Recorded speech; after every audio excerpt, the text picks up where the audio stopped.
played forward from Stephen Drench into the penalty area, chested down by Danny Hall, picked up here by Adam Boyes towards the left-hand side of the penalty area, gets it back in. Liam Dickinson! Oh, Nicky Bushell! He has put the ball in at the edge of the 6-yard box. Has Nicky Bushell turned this game round and perhaps possibly sent Guiseley through to the Vanarama Conference? Oh, good afternoon and welcome back to Guiseley AFC Radio. We've made the trip down here to Woking to the Laithwaite Community Stadium to take on the commentary duties here for Guiseley's trip to a very tough opponent this afternoon. Woking pressing hard at the top of the table and looking likely to press all the way for those playoff places. But it's a vastly improved Lions in 2016 with a good draw last week against Dover, lifting the Lions as they go into this game. A last-minute equaliser for the home side, the only thing that denied Guiseley progress through to the quarter-finals of the FA Trophy. That game to be played on Tuesday night, of course, but this afternoon all eyes are on the league, and hopefully 3 points are on the cards for Guiseley.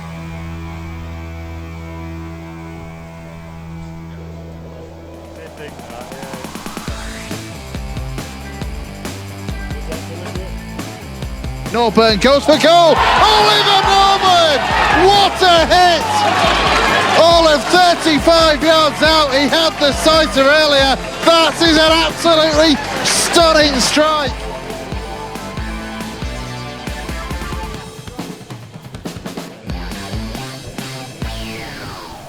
Well, good afternoon and welcome back here to Guiseley AFC Radio. We're looking ahead to the game between Woking and the Lions here at the Laithwaite Community Stadium. It was a fantastic draw between these two sides when they last played at Nethermore in their first ever encounter.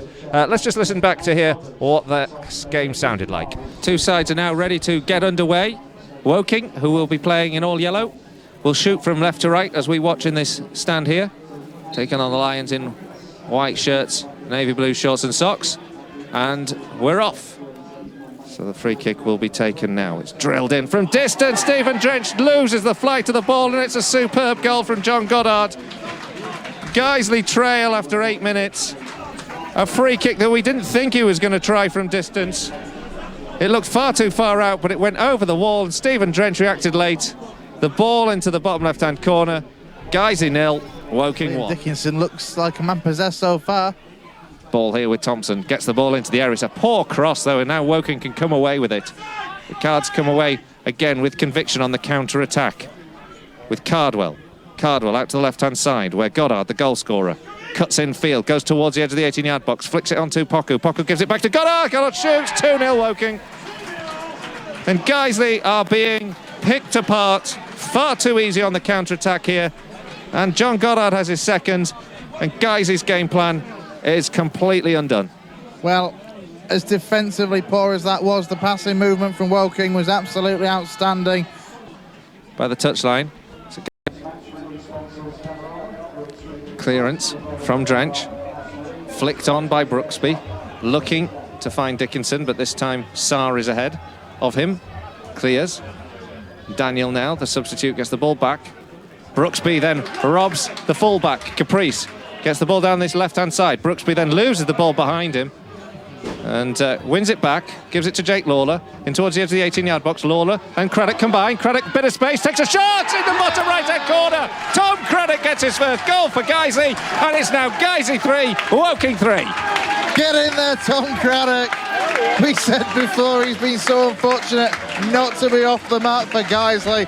Today is the day he breaks his Guiseley done. He heads the ball infield towards Craddock. Craddock unable to win that one. Woking come down the left-hand side here with Cardwell. He plays the ball into the box. Good touch from Lockwood, gets the ball away. Cardwell finds himself free in the area. It's Holman, walks the ball into the net. And the ball took a wicked deflection. Holman looked like he might be offside, but he was on. And Guiseley, after pulling themselves back to 3-3, have been the victim of a cruel deflection, and Holman has got the fourth for the Cards. 5 minutes now. This is a chance here for Ryan Toulson to loft this one into the box. There's a long throw in towards the edge of the 6-yard box, flicked on in the area, forced in by Jake Lawler. Oh, Guiseley have grabbed a last late equaliser here in this thrilling game here at Nethermore. Jake Lawler inside the 6-yard box, the long throw from Ryan Toulson, and it's now Guiseley 4, Woking 4. What a game, what a moment for Jake Lawler. Stabs it into the net when there were legs flailing everywhere to try and clear it or put it in, and Lawler's the man. Well, that was quite a game back in September when the Lions came back at the very last moment there to grab a late equaliser against Woking. We're here for the return fixture. I'm Colin Robertson, alongside me, Sandy Beeson. Sandy, this is going to be a tough test though, isn't it, this afternoon? They're in a great run of form, Woking. Absolutely. They're what, sixth in the table. They're right in that playoff mix, and they're having a fantastic season. They've got a side peppered with league experience and a lot of good quality National League level players. But if there is one ray of hope that Guiseley can take out of recent results, it's that the last two home games that Woking have had in the league, they've drawn both of them against Barrow and Halifax, so teams that are in and around sort of the area that Guiseley are. So they'll be looking to hopefully get a point out of this game. Yeah, an impressive result, wasn't it, last weekend? An away draw at Dover. Yeah, certainly, and it's Dover, another team who this season have played very well, and it's a shame that we weren't able to hold on for that victory. It would have made our lives a little bit easier not having a replay to contend with, but certainly to go away to Dover and to lead for most of the game is a very encouraging sign. To score 2 goals away as well is again a positive that they can take from that, and a brilliant result all round, really. Well, news was midweek, of course, Wayne Brooksby has left Guiseley. We're going to hear from Wayne at half-time as well. He's been speaking to Tom Feeney on his Yorkshire Radio show, and Tom's allowed us to use his interview, which we'll bring to you at half-time. So listen into that. We're not long away from kick-off here. In fact, the two sides are just beginning to line up in the tunnel, which is beside us. We're in a lovely stadium, the Laithwaite Community Stadium. To our right is a very modern, large stand, which you might have seen on some of the highlights from BT Sports. The stand is something that would look very well in the Championship, let alone in the Vanarama National. But the rest of the section, or the rest of the stadium, really is very equivalent to proper non-league. We're sat in a good old-fashioned wooden stand here. Away to our left is a covered terraces, and right opposite us, in front of a lovely old clock, is the open terrace with the TV gantry, which is covered in front of us. Some good news, of course, about our ground this week, and that was that the works recommenced. They had been stopped temporarily, but work has recommenced, so hopefully things are back on track with the stadium. Didn't get time to have a chat with AD beforehand, but it's ever so important, isn't it, that we get the quality of ground that we require when you compare it to stadiums such as this, Sandy. Absolutely, and it's a big point of this year for Guiseley to actually get those improvements in place, and there's a lot of people who are working hard on making sure that we comply with the league's requirements for the stadium. So it's frustrating for everyone, I think, to have these little hiccups, but I think everyone saw that it wasn't going to be plain sailing with the ground improvements, and it's definitely good to see that they can now go ahead.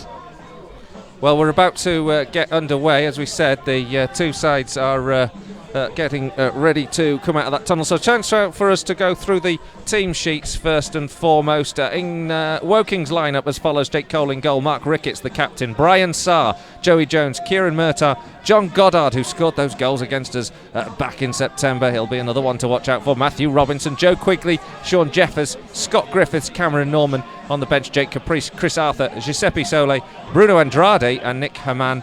Some eyes raised, weren't they, at the fact that Bruno Andrade was on the bench today? Yeah, certainly.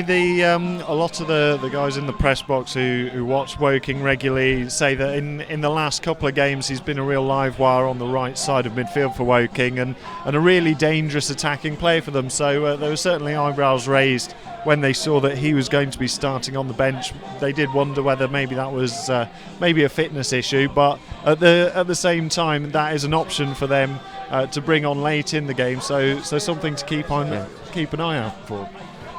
So Guiseley's lineup: Stephen Drench in goal, Ryan Toulson, Danny Lowe, Jake Lawler, Gavin Rothery, Danny Hall, Will Hatfield, Liam Dickinson and Emile Sinclair, Rob Atkinson and James Hurst.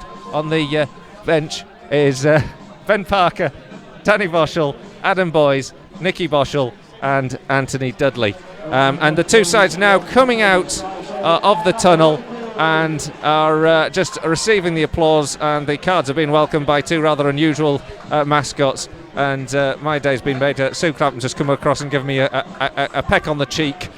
So we're all about to get underway here very shortly at the Laithwaite Community Stadium here on Guiseley AFC Radio. Don't forget, if you want to keep us in contact with us, you can tweet us at Guiseley Radio today. So just before we get underway, just have a quick view or comment on that lineup. What do you reckon the formation will be today? How are we going to set about this game? Well, it looks from the lineup, our best guess is that they're going to line up with a 4-4-2, have Hatfield and Lawler providing that defensive cover in the centre of the park, and then allow Rothery to really push forward. And Emile Sinclair, it'll be interesting to see him see his debut. It's been no secret that we haven't perhaps had that reliable goal scorer this season, and a lot of times we've maybe missed out on a more positive result because we haven't buried chances. So it'd be good to see if he can fit in. I know he's been sent out on loan by York to get game time, but he's a player with proven quality at a much higher level than this. So we'll be looking out for him and seeing if he can make the difference today alongside Liam Dickinson up top.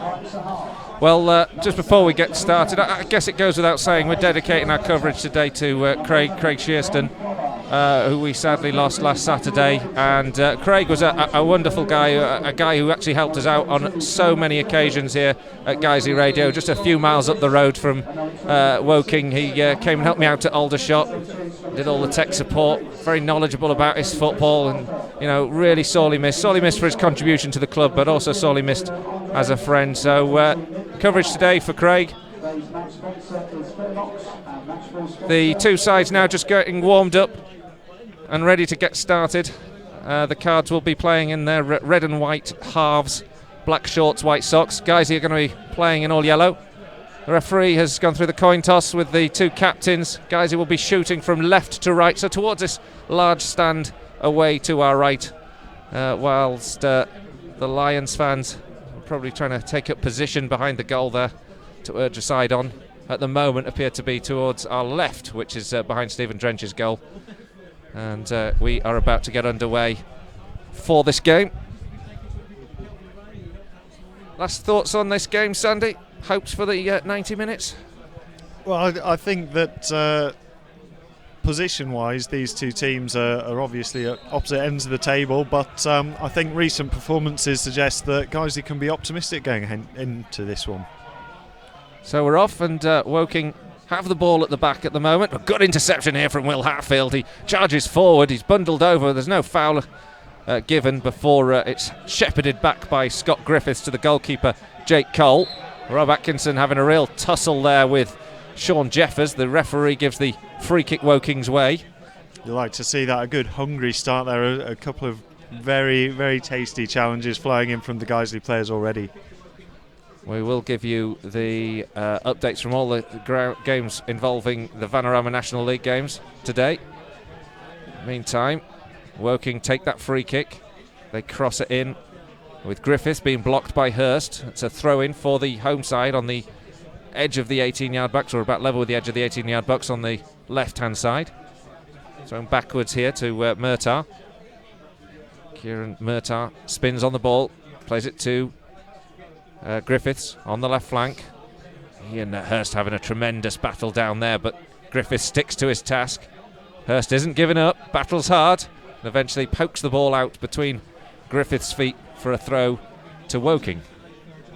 Yeah, good presence there from James Hurst. He just held him off there. Scott Griffiths was going nowhere. Throw in to come in from Griffiths. Goes backwards here to Goddard. Goddard, who crept up with a couple of goals against the Lions back in September. His clearance is blocked, and Guiseley eventually win the throw in right back position. Just a bit of a blessed relief because Woking there just beginning to pick up some headway down that left flank, but never actually able to deliver the ball into the box. No, easily dealt with there from Guiseley down the right hand side. Liam Dickinson getting back there to muck in. Ball down that right flank is cleared. Danny Hall steps up to take the ball down as it flies up in the air very coolly. Gives it to Danny Lowe on the left back position. Long ball up here to Emile Sinclair. He plays a lovely ball in field, finds Hatfield on the overlapping run, gets into the box, takes a shot. Hatfield just saved, and it's tipped wide of the upright and behind for a corner, but Guiseley could have taken the lead there. A brilliant ball in field from Sinclair and great anticipation from Will Hatfield. The corner taken short now. Gavin Rothery plays it back here to Hurst. Hurst crosses it in towards the edge of the 6-yard box, and there's a push apparently on Emile Sinclair that Mark Bauer's claiming, but the referee's not interested, and in the end the ball is out for a Woking throw midway through their own half, but it was almost first blood to the Lions. And I'll tell you what an introduction there for Emile Sinclair. By my reckoning, that was his first touch of the ball in a Guiseley shirt in a competitive game, and he almost carved out an opportunity there for Hatfield. Well, he did play last week against Dover, but we'll let you off with that one. But yes, it was a great touch, wasn't it? And in the end, Guiseley forced back into defensive duties because Danny Hall went to make a clearance. He just took a rather heavy touch on it, and it's now a throw for Woking, about level with the 6-yard box on the right-hand side. They get the ball back, and it's whipped in towards the edge of the 18-yard box, deflected away, and out for a Guiseley, a Woking throw once again, level with the penalty spot. In field now, goes down to the byline, crossed in, Hall clears, picked up again, this time the captain drills one in from the edge of the area. Mark Ricketts, who got the loose ball, but it was straight at Stephen Drench, and Guiseley held on to it. A couple of times now Guiseley have been sort of camped in the penalty area. You'd hope they could push Woking out a bit further than that. Guiseley fans might just hear actually just arriving in the big stand over the other side as Guiseley managed to win a corner down this near side. It's taken in by Hurst, in towards the 18-yard box, headed up in the air, hoofed away in the end by Quigley, only as far as Hatfield. He chips it back in where Jake Lawler still upfield. Rob Atkinson likewise finds Gavin Rothery 20 yards from goal, out to the right flank. Hurst will have a run down this right-hand side, then tries to drill one into the box, but he sees too much of the outside of the boot when he hits it, and it goes behind for a goal kick. No, that's good composed play just outside the Woking area from Guiseley. Under good pressure, they managed to work it out to Hurst, and he was right to have a go at goal, but slightly wayward there.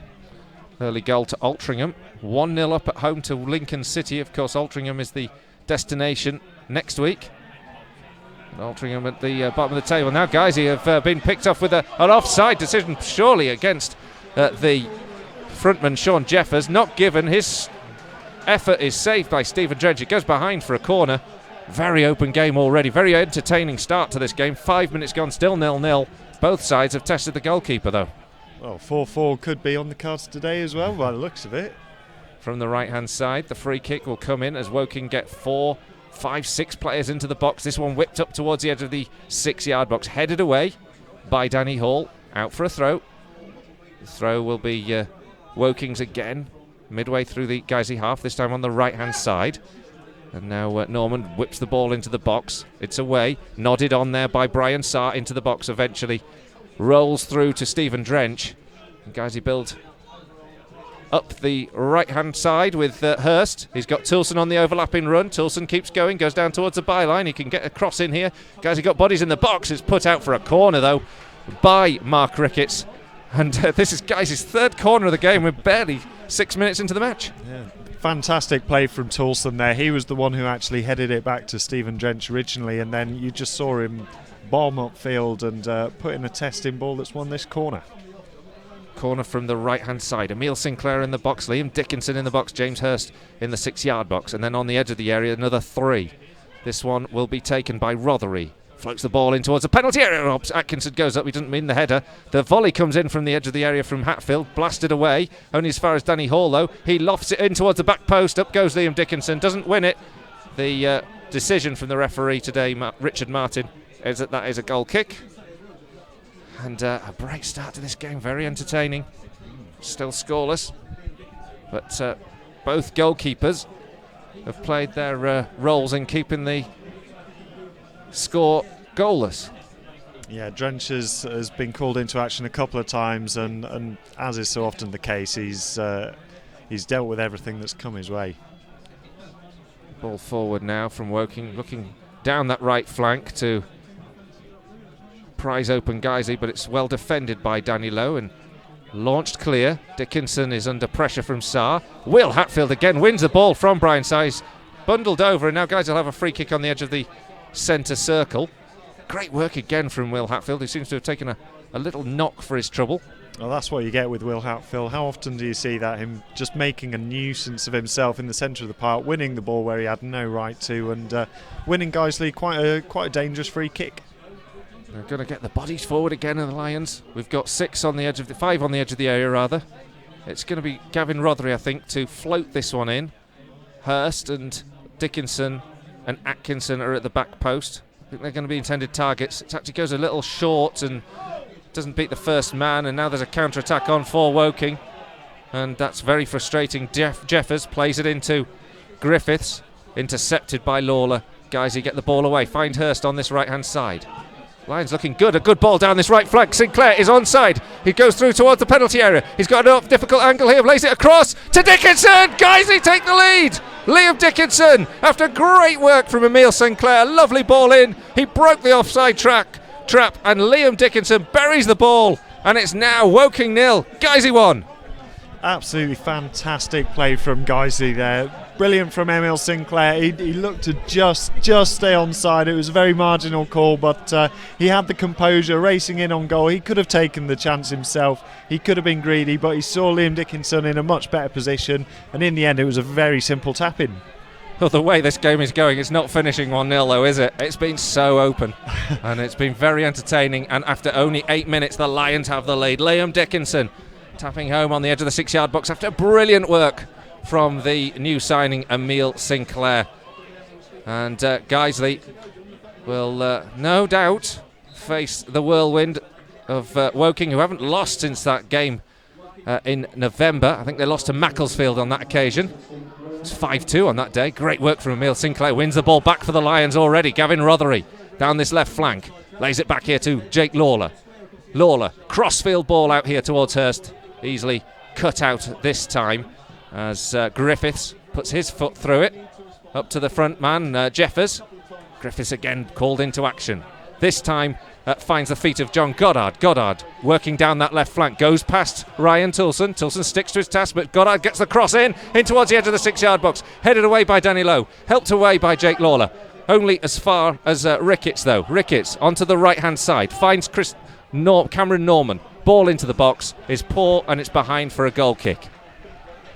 Well, I'll tell you what, both teams are really throwing everything at this game. That was, again, another incisive attack, this time from Woking down the left-hand side, and just that lack of quality from their right back to put it out for a goal kick, but certainly a lively encounter. Well, thanks for the tweet, James Headley. Positive start. Be nice to get an early goal, he says. I think we were just a couple of moments behind. We've got it, James. Looking forward to getting back to Nethermore to see James's excellent photography. Go on, James, predict another one. Yeah. Now it's Jeffers winning the ball, bundled over by Hatfield. It'll be a free kick. Hatfield's just going to be spoken to by the referee, and there's no real afters between the two players. Slightly wild challenge there from Hatfield, but that's the desire you get from him, always wanting to win the ball. It's now Altrincham 1, Lincoln 1. So Lincoln have equalised after Altrincham have taken an early lead there. Guiseley leading here, but Woking have a free kick. Few yards in from the centre circle. Everyone lining up on the edge of the 18-yard box. Floated in by Griffiths. Headed away. The second ball battled for with Murtagh trying to win it on the edge of the 18-yard box, but Guiseley clear. Emile Sinclair, a lone figure up front for the Lions. The ball bounces over him and all the way back to Jake Cole. It's, not surprisingly, you think, you look at this quality in this Woking side, guys are going to be in for a tough afternoon. And there's a loss of possession there for a moment. Emile Sinclair capitalises, and he can't get past the back line, but he does brilliantly to keep hold of the ball against 3 players. He's got Hurst on the overlap, lays the ball into the byline. Hurst crosses towards the back post. Up goes Rothery. He can't win the header. It's cleared, but only as far as the 18-yard box. Jake Lawler goes for the volley, completely fluffs his lines, and it's cleared by the captain, Mark Ricketts. Won again by Tilson. Finds Sinclair, who looks in fine form at the moment. Sinclair rolls it to the right flank. Hurst into the box, just beyond Will Hatfield, and out for a throw. But another brilliant manoeuvre from Guiseley, and a good work there from Emile Sinclair. Great ball across to Hurst. His ball drilled right across the 6-yard box, beyond Will Hatfield, and out for a Woking throw. Well, I'll tell you what, we talked before the game about Emile Sinclair and the quality he has and the higher level of football that he's played, but already he's 2 or 3 times as single-handedly cut open the Woking defence. There's still a lot of football to be played, and it's still going to be really competitive at the bottom. Kidderminster leading Macclesfield. Kidderminster, could the recovery be on? They are 1-0 up against Macclesfield at home this afternoon, and Altrincham having conceded an equaliser to Lincoln, and now back in front. It's Altrincham 2, Lincoln 1. Guiseley still 1 up, now have the ball on the edge of the 18-yard box. Liam Dickinson out to the left flank, where Emile Sinclair is in possession of the ball. Gives it to Rothery. Rothery with 2 on him. He's forced backwards. It looks like he might have been fouled, but the referee says no. It was a good challenge from Ricketts. Guiseley then try to claim it. Well, Dickinson goes to ground. He claims he's been shoved, and it's going to be a throw, and Dickinson's going to be spoken to by the referee for his show of dissent. And referee, hopefully, just going to keep his cards in his pockets. But he was incandescent, wasn't he, at the moment when he went to win the ball on the edge of the 18-yard box? Do you think there was anything in that? To be honest, with Liam Dickinson's one, I don't think there was anything in that. I think he was just muscled out of the way by the Woking defender. But the incident just before that, I think with was it Gavin Rothery? I think that had more of a look of a free kick for Guiseley. Again, Guiseley win the throw, this time on the halfway line. Woking are rattled, aren't they, at this moment? Guiseley, we're doing well. We've gotten top of them, and in that final third, we're causing them problems. It's true, but at the same time, we've seen a couple of times that they do have speed on the wings, and they are breaking quite rapidly. Jeff is up top as well, looks like a lively character. So I'm sure that although Guiseley have done very well at this point, there's still far more to come from Woking. Yeah, we do not count our chickens here on Guiseley Radio, I'll tell you what. The ball's gone forward from Stephen Drench, flicked on by Hurst, but beyond Emile Sinclair. It's a good partnership that Hurst and Sinclair look to have developed already. They're always looking to find each other, and quite often with some success as well. Atkinson's just nudged in the back by Jeffers. Gets Guiseley a free kick inside the Lions half. And it's certainly well made, but Sinclair is going to both wings. He's acting almost like a wide man on both flanks, and his hold-up play and composure on the ball to just stop, take a second, see who his runners are outside of him, and more often than not pick them out as well. He's very much impressed in the early stages of this game. Well, guys, have won the corner now. The ball long from Stephen Drench towards Liam Dickinson. He didn't win the header, but he did win the corner, Dickinson, from the edge of the 18-yard box, and it's on this left-hand side. Another corner to Guiseley. Bodies in the box again. 3 big men forward, Hurst and Jake Lawler and Emile Sinclair in there too. Hurst going to the back post. They're nestling around the penalty spot. The corner eventually comes in, whipped in from this side in towards the 6-yard box. There's a 6s and 7s. Dickinson gets a shot, deflected away. Hatfield goes to win the ball back, does well. Fantastic Wins it, gives it to Rothery. Can Rothery get the cross in? He's closed down well by Norman. And in the end, Guiseley concede the throw. And it's a throw into Woking in right back position. I'll tell you what, that was a very good opportunity there for Emil Sinclair from that corner. It looked as if it was easier to just knock it in from yards out from the goal, but I think the pressure from the Woking defender just meant that he wasn't able to convert there. Well, now another loose touch here from Woking. Battle on here for Griffiths to keep the ball in play, which he does, and then plays it upfield. Nodded on by Toulson. Ball goes through from Toulson into the body of Lawler. Guiseley eventually clear, and then up to the edge of the centre circle before eventually being put out for a Woking throw. Still 1-0 if you're just joining us.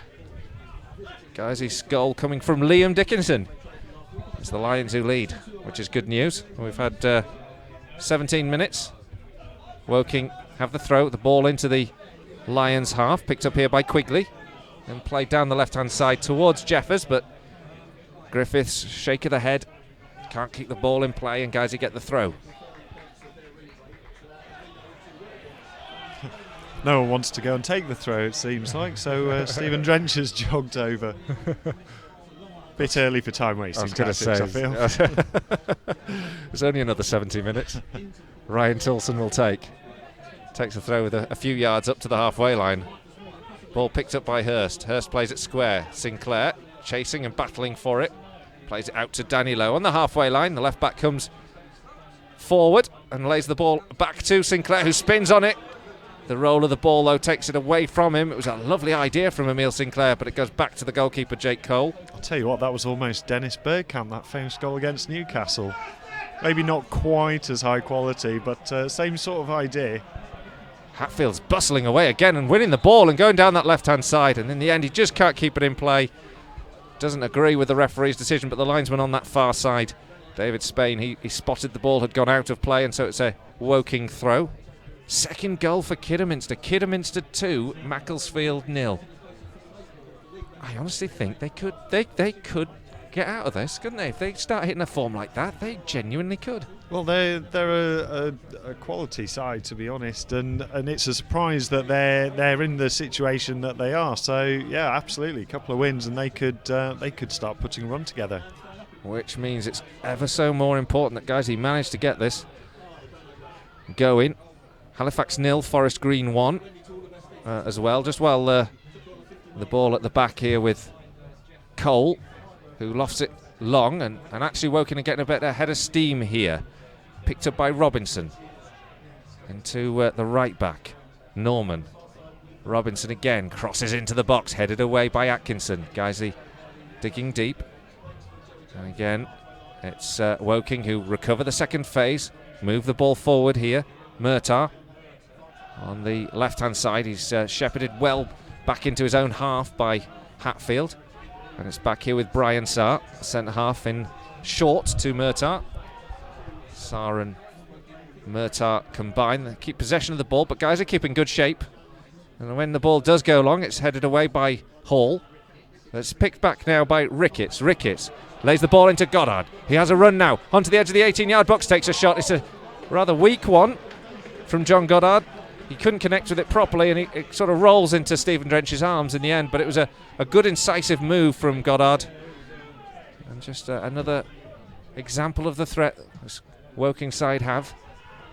Well, for all the possession that Woking had in that passage of play, they were just limited to another long-range shot, which is really all they've had from this game so far. Well, Guiseley have just won a corner, a really soft header from Scott Griffiths, and he's knocked the ball out, and he's not having a great start to this game, Scott Griffiths, left back, and Guiseley have yet another corner. I don't know, I've lost count now, about 6 or 7 we've had in this game. It's quite a few. Woking have had a couple as well. It's been that sort of end-to-end sort of action. The Lions on top though, and 1-0 to the good. Corner on this right-hand side, which Kevin Rothery's taken a long time to set into the angle. Guiseley with 5 or 6 all lining up at the back post at the moment. Rothery sends it up towards the back post, goes up there, battled and tried to be won by Danny Hall, and then right underneath it is Liam Dickinson.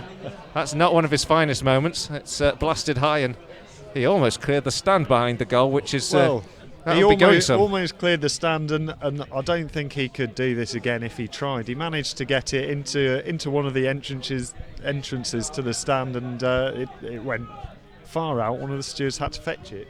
Cheltenham 1, Welling 0. So Welling having another bad afternoon as it stands. Never expecting much more, I would imagine. Great work now from Will Hatfield. He's won the ball. He's given it to Sinclair. Sinclair gets past one of his man into the area, takes a shot, tries to dink it over the goalkeeper. Great reaction from Jake Cole. Manages to get enough on it to tip it wide. Guiseley almost get a second, but brilliant goalkeeping there from Jake Cole after great work from Emile Sinclair.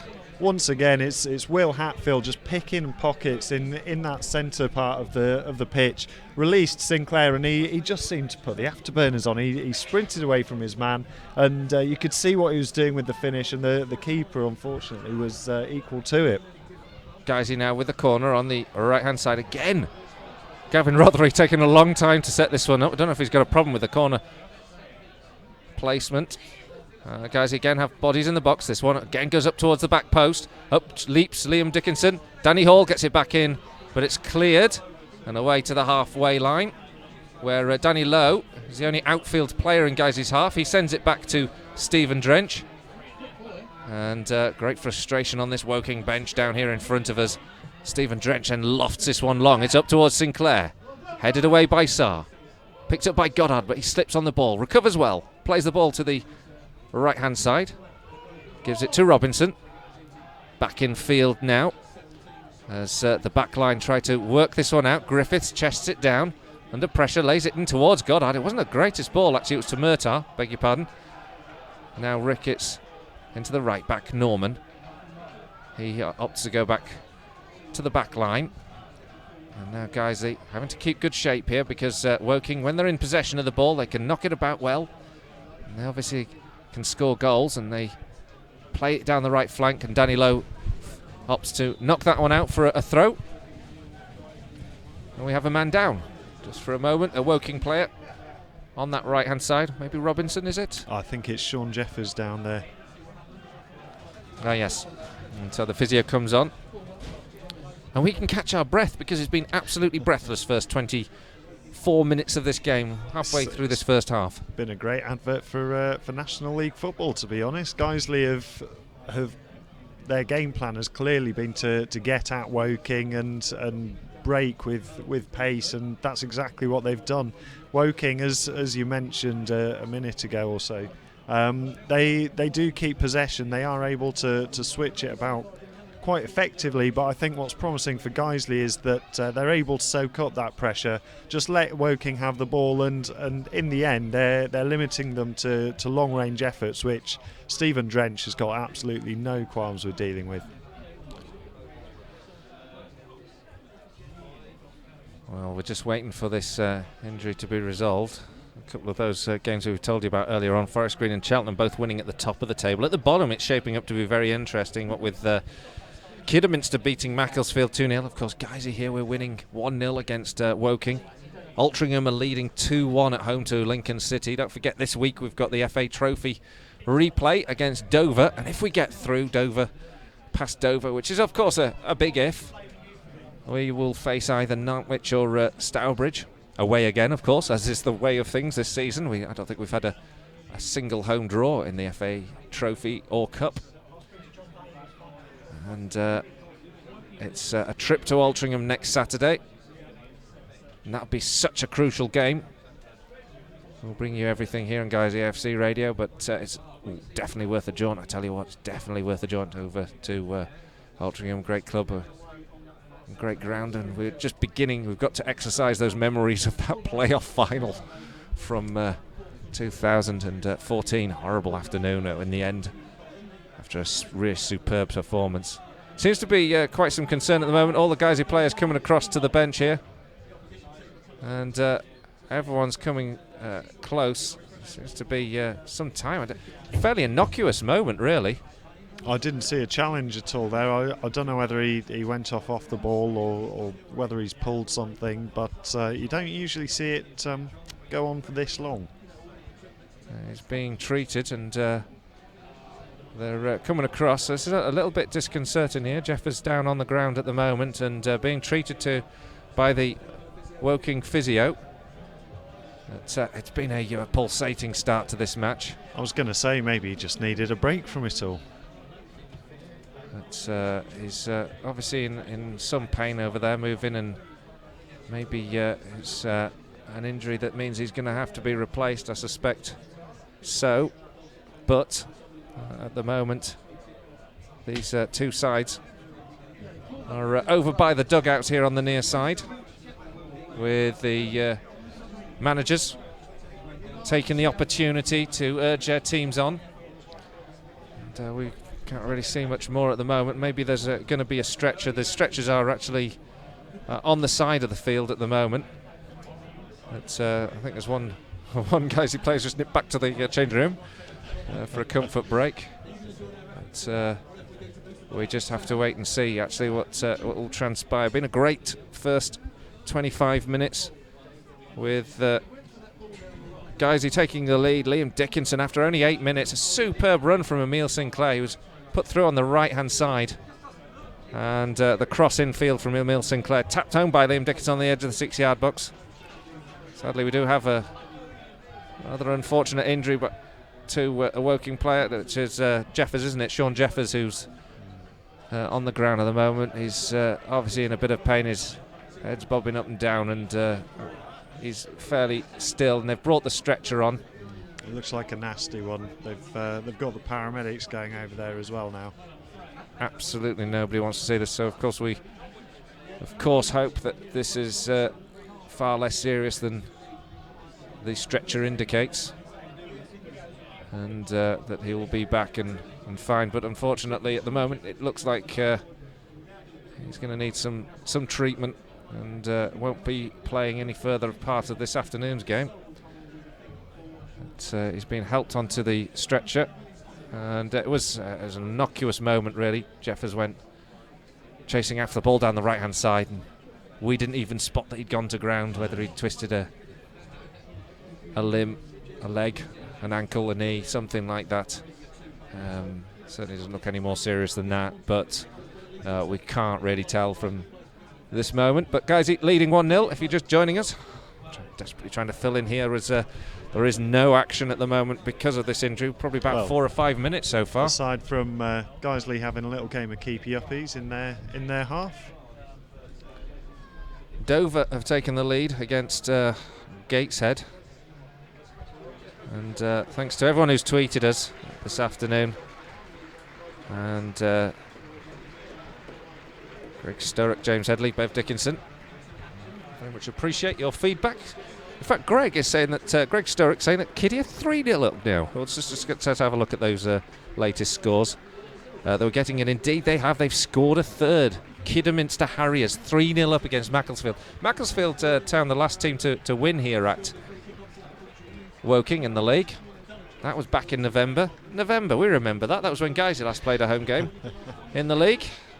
Saturday afternoon. And Forest Green have just grabbed a second against FC Halifax. Very much our best wishes, of course, go to Sean Jeffers here, who's on the stretcher, coming off and receiving, quite rightly, a round of applause for this part in the game, and we wish him the very best. And as the change is made, Giuseppe Sole comes on, and he comes on for Jeffers. Is he a Soul or a Sole? I should have checked that. Soul. A Soul. I believe. A Soul. I believe. You see, unprofessional. That's what you get with us amateurs. And we're back underway, and Rob Atkinson hoofs the ball clear. Emile Sinclair chases it down. Half an hour gone, but there'll be plenty more injury time. Sinclair chases it all the way back to the goalkeeper, and he's lost the ball with the clearance for a moment. It's well defended in the end. Jones gets enough of a foot through it. Guiseley gets no luck on that occasion, and the ball is out for a Woking throw. Now Woking can move down that right hand side. They don't really exploit the opportunity, and it's out, and Sol is unable to get his first touch of the game, and it's out for a Guiseley throw in left back position.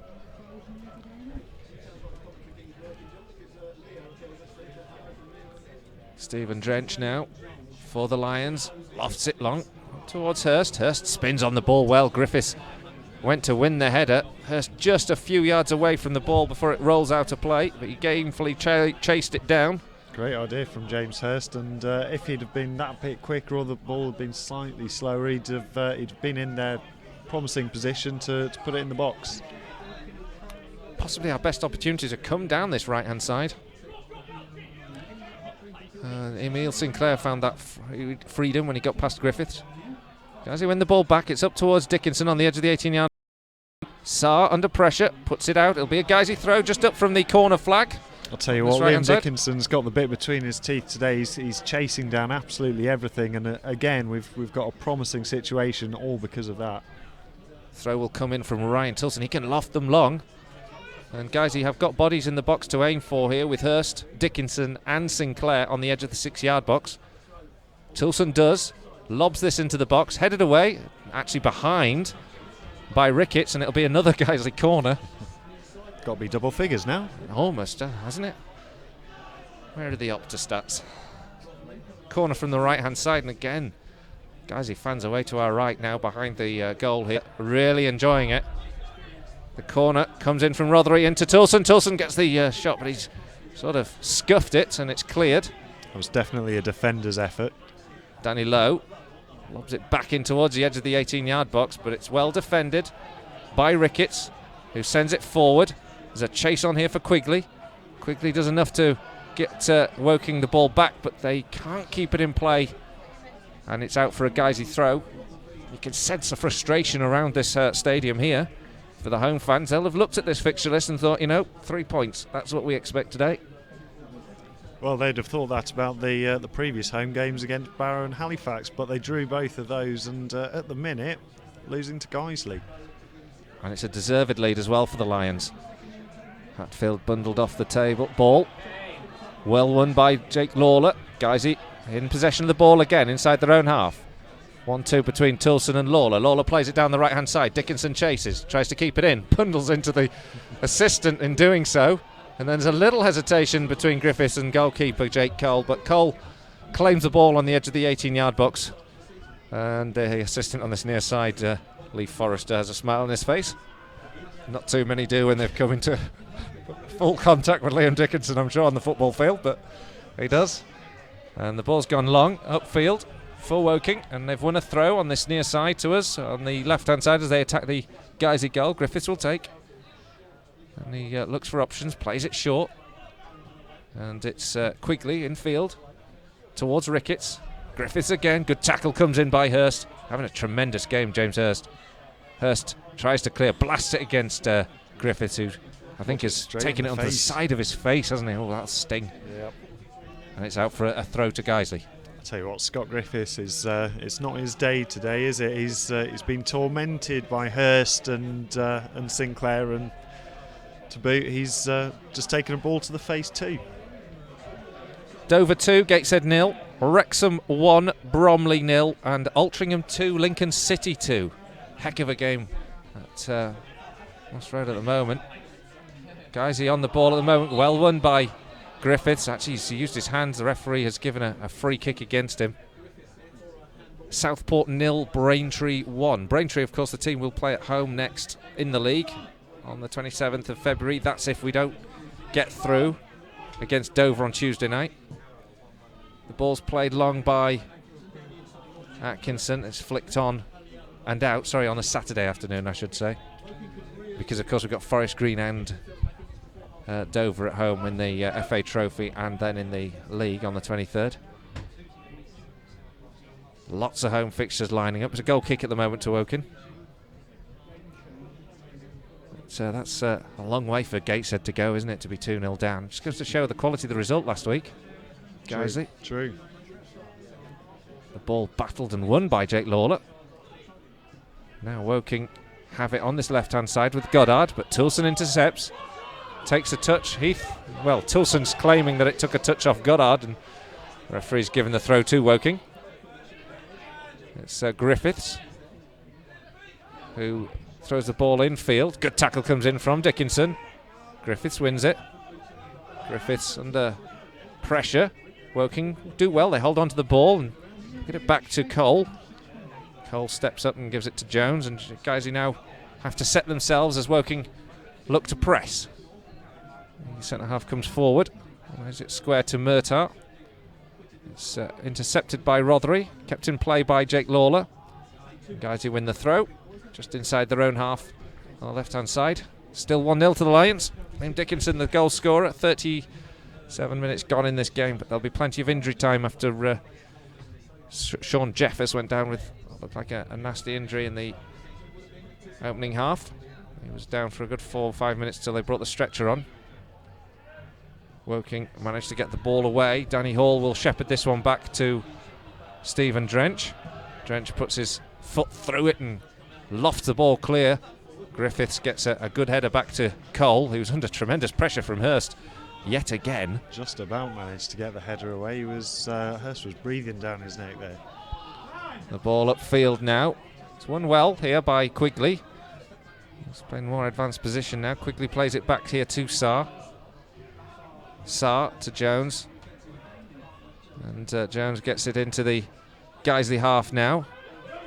The Lions now have to watch out for the overlapping run of Griffiths, who's made some headway down this left-hand side. Up against Hurst. Quigley gets the ball into the box as Griffiths, rather. Headed away. Only as far as Murtagh. Out to the right-hand side now. Norman, cross into the box again. Ryan Toulson, not the most convincing header away. Hurst will chase it. He's up against Griffiths. Blasts the ball against Griffiths, but it's already out for a Woking throw before it hits him. And it's, again, another throw for the home side. Midway through the Lions' half. Guiseley now in full defensive formation because Woking pressing. The ball nodded on, but won back here by Sole. Into Goddard, out to the right-hand side. Norman into the feet of Goddard again. Goddard with 3 around him, skips through them all though, goes into the box, drills it across, saved by Drench, headed away, and then Sol with a chance to score on the edge of the 6-yard. Went to blast the ball into the net and absolutely missed it. All ends up. And it bounces comfortably back into Stephen Drench's hands, and really that should have been 1-1. That was a definite let-off, and the initial shot palmed away from Stephen Drench. He's usually so good with just making sure it gets out of harm's way, but fell at the feet of Sol, and he looked certain to score and messed it up. Still 1-0 to Guiseley, but Woking just beginning to grow a bit into this game now. Picked up by Hurst, up towards Sinclair. Played on and in the air towards Dickinson. Great control and skill from Dickinson. Plays the ball in field, finds Jake Lawler. Lawler now. 1-2 with Toulson. Lawler can't make any headway. Plays the ball back instead to Danny Hall inside the centre circle. Hall chips it forward. Lawler gets the ball, finds Will Hatfield into the feet of Sinclair. 20 yards from goal. Sinclair goes for the shot, blocked. He had 3 around him. He was never likely to get the shot cleanly through. Woking calmly on the ball now, into left back, played upfield, headed on by Ryan Toulson, won here by Jake Lawler. Lawler now inside his own half, into the feet of Hurst, over the halfway line. Hurst down this right flank. He's got Sinclair in the box if he can get the cross, but 2 on him, and a good challenge comes in indeed from Kieran Murtagh, but it's gone behind yet again for a Guiseley corner on the right hand side. But yet again, James Hurst being a real thorn in this Woking side. Absolutely, he's already shown for Guiseley in his time with the club that he's willing to take on defenders, and today in Scott Griffiths he's identified someone that he can more often than not go past, and he's exploiting that to good effect today. Corner for the Lions, and on the right hand side this time it's going to be Hatfield to take. There's 6 bodies in the box for Guiseley to aim for. Atkinson's one of them. He can't make a clean connection with it though, and it's helped away. Danny Lowe swiftly across, and he needed to be because Sol was bearing down on him. Gets the ball away, but Woking back in possession here with Robinson. Tries to play it in field. Hatfield blocks it. Sinclair tries to dispossess the Woking man, but Matthew Robinson gets it back to the goalkeeper and lays it out here to Jones. Joey Jones plays it upfield now on this right-hand side. In field, finds Goddard. Good tackle comes in here from Rothery. Goddard showed his quality a little earlier in this game with a brilliant spin on the ball to take him past 3 defenders. As he now setting themselves to defend once again, because Woking come over the halfway line here with Griffiths. Griffiths, the fullback, goes square to Ricketts and gets the ball back. He plays it in field. Murtagh spins on the ball but almost loses the ball in the same move. Jones collects now for Woking over the halfway line. Steps up, he's been allowed to run. Jones keeps running. The centre half gets the ball to the right hand side now. It's crossed and deflected and it'll go behind. No, it won't. Stephen Drench prevents it going behind for a corner. And Guiseley's defence holding firm for now, leading 1-0. 4 minutes to go to the break. And what will probably be another 4 minutes at least of injury time. Toulson goes for the challenge, wins the ball, gives it now to Dickinson. Hatfield battling hard. There's another Woking man down at the moment, but the ball's played into the box by Hurst. Up to the back post, over the head of Gavin Rothery and behind for a goal kick. But again, good combative battling there from Will Hatfield. Wins the ball, keeps the ball moving down that right side, and Hurst again having plenty of headway down that flank. This time the cross just too high for Gavin Rothery and behind for a goal kick. That's basically been the story of the first half. Will Hatfield winning the ball. There's a couple of crunching tackles in the centre there. Ryan Toulson also came out of a 50-50 well, and again Hurst looking to put the ball in whenever he can, and just slightly overhit the cross there. Wrexham now 2-0 up against Bromley. Free kicks just being given. And there's a little bit of a confrontation between, I think it's is that Gavin Rothery on that side and Mark Ricketts. Sorry, it was Danny Hall, wasn't it? I beg your pardon, I completely got the two pairing wrong completely. It was Danny Hall, I think, and Robinson. No, Soul, beg your pardon, Soul. I tell you what game am I watching? People usually say that when they listen to me. It's ended up with a free kick anyway to Woking. A few yards in from the centre circle. Guiseley now have to get the defensive shape solid, trying to keep this out to the edge of the 18-yard box. The ball floated in, headed away well by Danny Lowe. In towards Sinclair. Sinclair wins the header, goes chasing it. Griffiths with a lunging challenge and an important one from a Woking perspective. Plays the ball away into the feet of Murtagh. Now Jones on the halfway line and Murtagh enjoying time on the ball that they haven't had for long spells in this game. It's floated out to the right flank, but intercepted by Danny Hall. And it's a throw now for Woking. Picked up here by Quigley. Quigley plays it in. And it's helped out, and out for another throw for Woking. I just think as the half progresses, Woking are getting more and more into the game.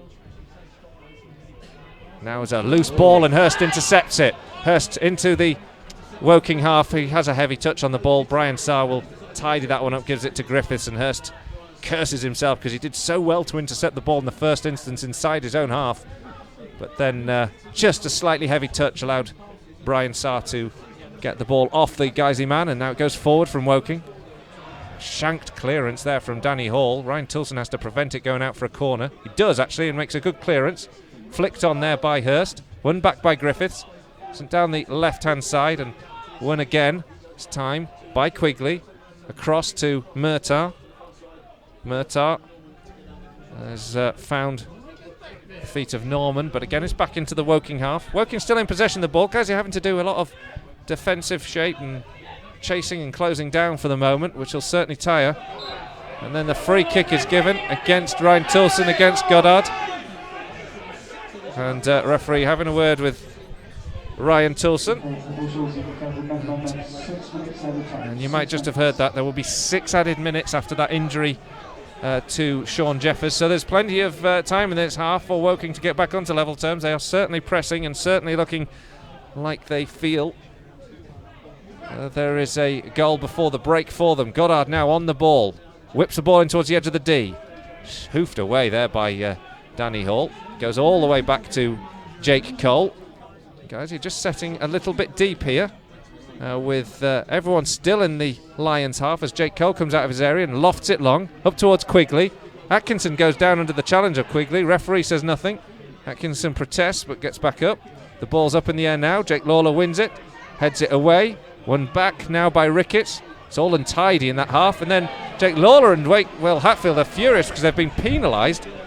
And must admit, I can't see what for. It's a free kick to Woking. I didn't see anything there. I'm not too sure what that was given for at all. And it's not a good position this for Guiseley, because it's a good chance here for Giuseppe Sol to drill one in. It's about 25 yards from goal. There's 2 or 3. He might go for the shot. Guiseley not setting a wall. They are actually. It's a Will Hatfield, Gavin Rothery wall. Emil Sinclair's now settling back into defensive duties. It's just a 2-man wall. Sol just to the left of the D. A long way away, takes a shot straight at Stephen Drench, who sets himself well, holds on to the ball, and just bounces it a couple of times. And guys, you just need to take a breather. Dave Kendra just tweeting us saying, feels like we need a second. I actually agree with that. We could do with getting a second. And I think Woking have definitely got a goal in them, haven't they? I think so. I think though one of the most promising things about this first half has been that Guiseley have been able to soak up what is substantial pressure from Woking, and there haven't been too many clear-cut opportunities. Lions battling in midfield, trying to win the ball. Hatfield chases it. Griffiths plays it downfield. Good interception from Hurst. Quality interception from James Hurst to take it away from Goddard. Then not such a good clearance from Ryan Toulson, who hits touch.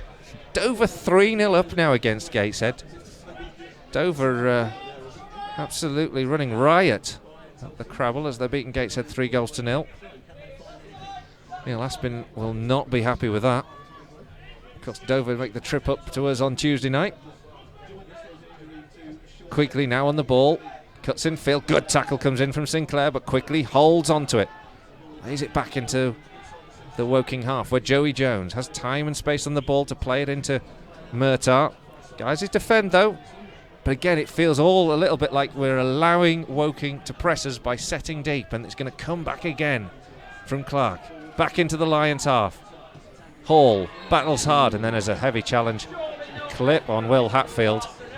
And very late. It was a late challenge there from Ricketts, and the referee, I think, is going to book Mark Ricketts, and he'll be the first player into the book. And Will Hatfield happily on his feet, and all well physically with him.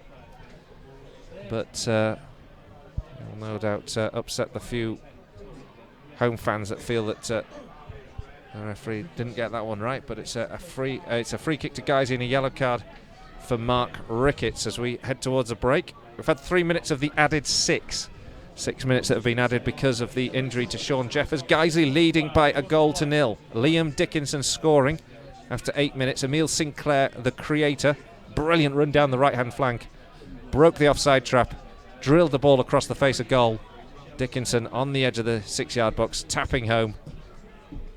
Stephen Drench now plays this one long up towards Dickinson. He nods on, and it's gone behind for a Woking goal kick. I'd say since the last sort of 10-15 minutes, though, it's been Woking on top. Certainly, whereas at the beginning of the game, Guiseley marauding sort of constantly, and as you say, the last 10 minutes or so, Woking have been able to just keep possession, but Guiseley are keeping their shape, and they're not looking too troubled. Hope I haven't just jinxed them there. Yeah, well, there's a nod on now. Finds Sol on the left side. He tries to pick out Goddard, but it's tackled. Now Griffiths down that left flank.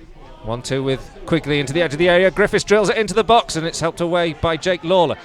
Still Ryan Toulson inside the box, loses possession out here to Quigley. Back here to Goddard. Goddard on the edge of the 18-yard box. 2 or 3 players on him. Has to go back to Murtagh. Murtagh keeps the ball ticking over though onto the right-hand side. Norman out now onto the right flank where Robinson crosses into the 6-yard box. Flicked away by Ryan Toulson just before Quigley could apply the finish. Guiseley clinging on here just before half time here. 5 minutes gone of the 6. Woking sense the equaliser can come before the break if they keep pressing. Griffiths now with the throw, about level with the penalty spot. They press, but James Hurst gets a touch on the ball. It's out for another Woking throw. Griffiths again, infield. Good spin on the ball here by Murtagh. Gets the shot, blocked by Hatfield. Picked up by Sarr. Brian Sarr goes back here to Joey Jones. Emil Sinclair not able to impose himself like he did in the first half hour on this game. Doesn't win the ball this time. Now it's flicked into the area. Great shot, palmed past the post by Stephen Drench. There's a spin on the ball and a real drive from Sol. Drench down to his near post, palms it round the upright, and it is going to be a Woking corner. I think he's made a real impression since he's come on, Giuseppe Sol, and that was a nice bit of quality to get the shot away. Corner from this right-hand side. Guisey still holding on to this 1-goal lead before the break. Referee looks at his watch and calls time on that first 45. An excellent half for the Lions, having taken the lead on 8 minutes. Liam Dickinson tapping home after a great ball into the box after a great run from Emile Sinclair. The Lions, though, just into the last 10 minutes, 15 minutes of that half, holding on as Woking began to grow into the game and pressed and might have indeed got an equaliser before half-time. A couple of moments that Sol, he took an air shot, didn't he, with one effort that was swiped wide. Half-time here. It is Woking 0, Guiseley 1. Yeah, well, never mind a game of two halves. That was more like a half of two halves. Guiseley really came out with a lively start, closing down and harrying wherever possible, and really breaking with incision. And James Hurst and Emile Sinclair linking up very well, creating chances. And then it's obviously we had that the long stoppage for the injury to Sean Jeffers. And I think since then Woking just sort of settled down. They looked frustrated with the opening half of that period, and they were just able to keep the ball a bit and create a few chances. Giuseppe Sol, who came on for the injured Jeffers, is probably disappointed with himself that he hasn't scored at least one goal. He had that glorious opportunity with the air shot, but he's also had another couple of chances that he's carved out for himself, and he's looking like a very dangerous player for Woking. Yeah, he is, isn't he? Yeah, well, it's been a great first 45 for us. Emile Sinclair certainly making an impression on this game. Liam Dickinson scoring the goal, but Guisey having to hold on towards the half-time there. So there'll be plenty of nerves, I'm sure, in that half-time dressing room, as well as Guisey look to keep the pressure on as the teams around us are keeping the pressure on. Let's just find out some of the scores from half-times in the National League. Aldershot 0, Tranmere 0. Altrincham 2, Lincoln City 2. Cheltenham 1, Welling 0.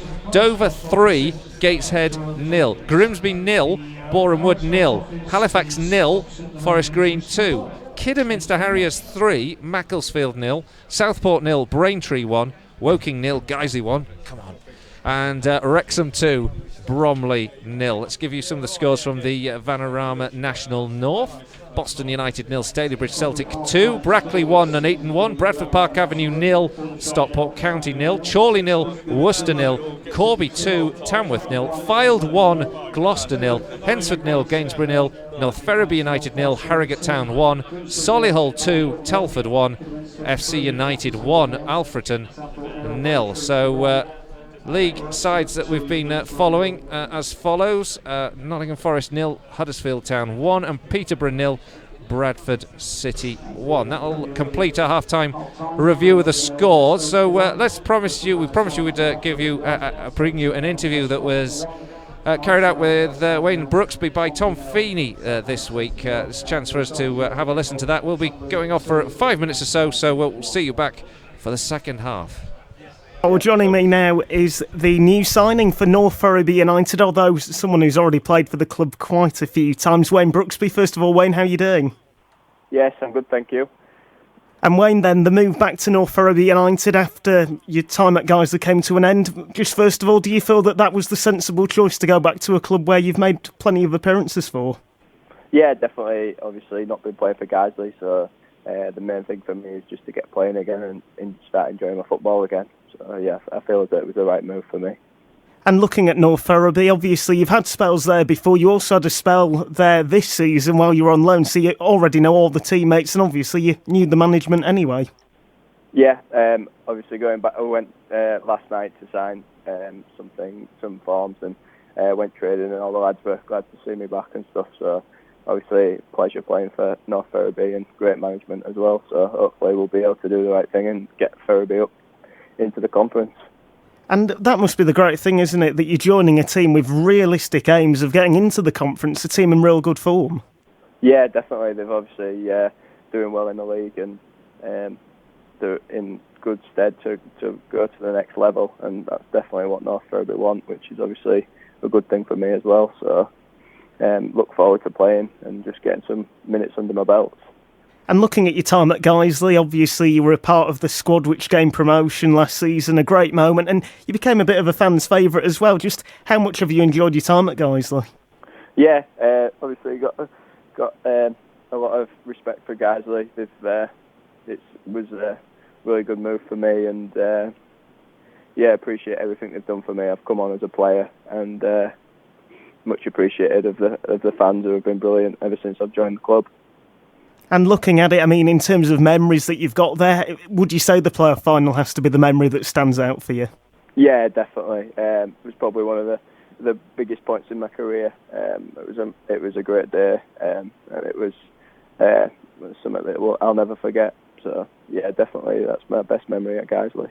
I suppose that's the thing, isn't it? You've experienced promotion once to the National League. You'll want to do it all over again this year. Yeah, definitely. Obviously, we hope we win the league and we won't even need to go to the playoffs. But if it's playoffs that we need to do, then hopefully we'll win them and do the same again as what I did last year. And looking at this move, then it really is just a case that you want to be at a club that's going to be giving you minutes on the pitch and time to express yourself and play. Yeah, definitely. Obviously, I'm not going to get anywhere being on the bench or not even making the bench in my career. So it's just a case of, getting my career back on track and playing and hopefully doing well at North Ferriby. And looking at the last few months at Guiseley, was it quite frustrating that you just weren't able to break into the team? Yeah, obviously really frustrating. But at the end of the day, it's Mark's opinion that matters, and he obviously didn't think it was right for me to get back into the squad, so I have to respect that and move on.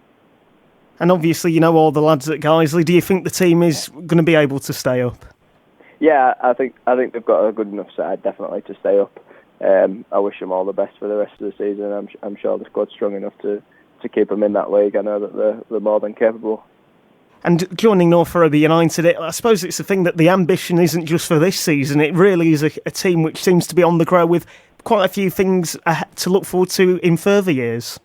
Yeah, I've sat down and spoke to Billy, and he obviously wants to take the club as far as they'll go, which is obviously a great thing for me, because I want to play at the highest level for as long as I can. So hopefully I'll be able to achieve that with Billy and North Ferriby. And that must be something you're looking forward to being a part of that journey. Yeah, definitely. It's exciting times ahead for North Ferriby, so obviously exciting times for me too. Two sides are now ready to get underway. Woking, who will be playing in all yellow, will shoot from left to right as we watch in this stand here. Taking on the Lions in white shirts, navy blue shorts and socks. And we're off. So the free kick will be taken now. It's drilled in from distance. Stephen Drench loses the flight of the ball, and it's a superb goal from John Goddard. Guiseley trail after 8 minutes. A free kick that we didn't think he was going to try from distance. It looked far too far out, but it went over the wall, and Stephen Drench reacted late. The ball into the bottom left-hand corner. Guiseley 0, Woking 1. Dickinson looks like a man possessed so far. Ball here with Thompson. Gets the ball into the area. It's a poor cross, though, and now Woking can come away with it. The Cards come away again with conviction on the counter-attack. With Cardwell. Cardwell out to the left-hand side, where Goddard, the goal scorer, cuts in field, goes towards the edge of the 18-yard box, flicks it onto Poku. Poku gives it back to Goddard. Goddard shoots. 2-0 Woking. And Guiseley are being picked apart. Far too easy on the counter-attack here. And John Goddard has his second. And Guiseley's game plan is completely undone. Well, as defensively poor as that was, the passing movement from Woking was absolutely outstanding. By the touchline. So Guiseley can get a good cross in here. They've got 4 or 5 on the edge of the 6-yard box. It goes beyond everyone. It's flicked into the net. And it's Adam Lockwood, I think, who's got the goal back. Is it? Or is it Rob Atkinson? Rob Atkinson. But either way, Guiseley have a foothold back in this game. Rob Atkinson with the goal. Guiseley 1, Woking 2. What did I tell you? If we get one back before half-time, well, we've got a bit of time before then. Flick on now from Boys, looking to get Zach Thompson into the fray. He can't.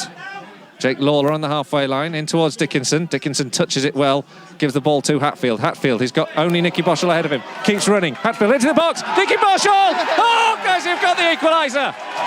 A lovely little flick from Nicky Boschel. A great run from Hatfield. And it's Guiseley 2, Woking 2. That is excellent football from the Lions. Brilliant play from Will Hatfield. He looked like he was going to cut across into the centre of the penalty area. Instead, he takes it down towards the byline, pulls it back, and there is Nicky Boschel with the faintest of touches, but just enough to put it beyond Jake Cole. Excellent football. 2-2. Corner from the right-hand side. Woking have 4 or 5 on the edge of the 18-yard box. They break up and take a place, and it's headed into the back of the net. And it's the captain, Brian Sarr, who hit the ball into the net. And Guiseley, after coming back from 2 down, have conceded a soft goal just before the break from a corner. Didn't defend it well enough. And it's now Guiseley 2, Woking 3. Disappointing, isn't it, to be going in like this? And I'm sure Mark will be absolutely furious. You know, as a former centre-half himself, he'll have expected his side to defend that much better. Half-time here, Guiseley 2, Woking 3. Atkinson now plays it forward, up towards Dickinson. Takes it down, turns on the edge of the area, plays it out, tries to find the ball through to Jake Lawler, who's behind him. There's a handball, but there's advantage played on into the area. Adam Boys, shot, brilliant save from the goalkeeper Jake Cole to turn that one over. Clearance from Drench, flicked on by Brooksby, looking to find Dickinson, but this time Sarr is ahead of him. Clears. Daniel now, the substitute, gets the ball back. Brooksby then robs the fullback, Caprice, gets the ball down this left-hand side. Brooksby then loses the ball behind him and wins it back, gives it to Jake Lawler, in towards the edge of the 18-yard box. Lawler and Craddock combine. Craddock, bit of space, takes a shot in the bottom right-hand corner. Tom Craddock gets his first goal for Guiseley, and it's now Guiseley 3, Woking 3. Get in there, Tom Craddock. We said before, he's been so unfortunate not to be off the mark for Guiseley. Today is the day he breaks his Guiseley duck. He heads the ball infield towards Craddock. Craddock unable to win that one. Woking come down the left-hand side here with Cardwell. He plays the ball into the box. Good touch from Lockwood, gets the ball away. Cardwell finds himself free in the area. It's Holman, walks the ball into the net. And the ball took a wicked deflection. Holman looked like he might be offside, but he was on. And Guiseley, after pulling themselves back to 3-3, have been the victim of a cruel deflection. And Holman has got the 4th for the Cards. 5 minutes now. This is a chance here for Ryan Toulson to loft this one into the box. There's a long throw in towards the edge of the 6-yard box. Flicked on in the area. Forced in by Jake Lawler. Oh, guys, you have grabbed a last late equaliser here in this thrilling game here at Nethermore. Jake Lawler inside the 6-yard box. The long throw from Ryan Toulson. And it's now Guiseley 4, Woking 4. What a game. What a moment for Jake Lawler. Stabs it into the net when there were legs flailing everywhere to try and clear it or put it in, and Lawler's the man. Well, welcome back here to the Laithwaite Community Stadium here in Woking. We're at Lions lead at half-time by 1-0. Liam Dickinson, the goal scorer. He struck on 8 minutes after being put through, tapping home from the edge of the 6-yard box after a brilliant run from Emile Sinclair. Down the right-hand side, sprung the offside trap, drilled the ball home. We were talking about the results, and a number of results are going the way of the teams as it stands at the bottom of the Vanarama National. So the table as it stands at the moment would see us pull 8 points clear of Boreham Wood, who occupy that final relegation spot. Having played exactly the same number of games now, we had for a while been playing more games than the teams around us, so they haven't been able to close the gap, and at the moment it's looking, confident, but 45 minutes of football of course can change all of that. If Boreham Wood were to snatch a goal, Welling maybe to turn around their game, you never know, and we would be 4 points between them. So it's kind of a pivotal point of the season, isn't it? Where if we can just get a bit of distance, we can really pull ourselves away from the teams at the bottom that we're going to be scrapping for those away to get away from those 4 relegation places.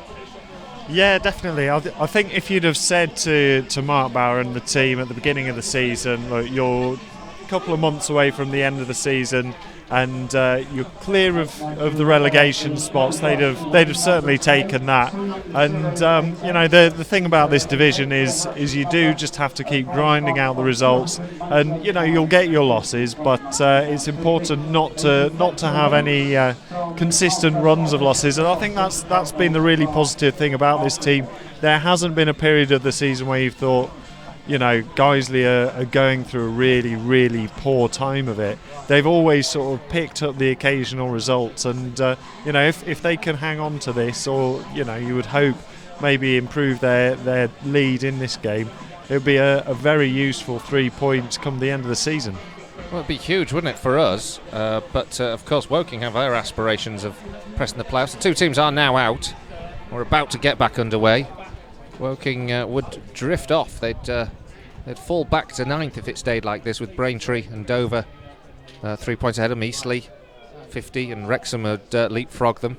Woking would fall 3 places, and I would imagine they'd be looking very much at the teams around them and expecting that this is a game where they essentially need the 3 points.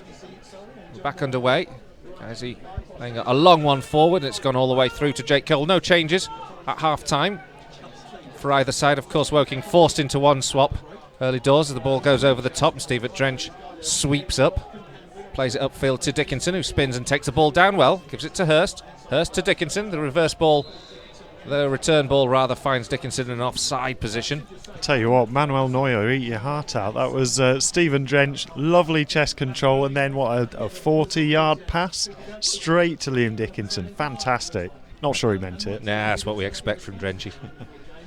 The ball goes out, and Woking get it up to the edge of the 18-yard box, but the line's clear. Now it's up with Dickinson just inside the Woking half. Sent over the top towards Hurst, but it's far too much on it. And out for a Woking throw, which Scott Griffiths will take.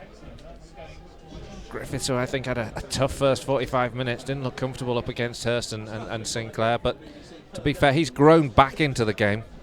He has. He's a tenacious character, and he's only just joined Woking in the last few weeks, so he could still be feeling his way into the side.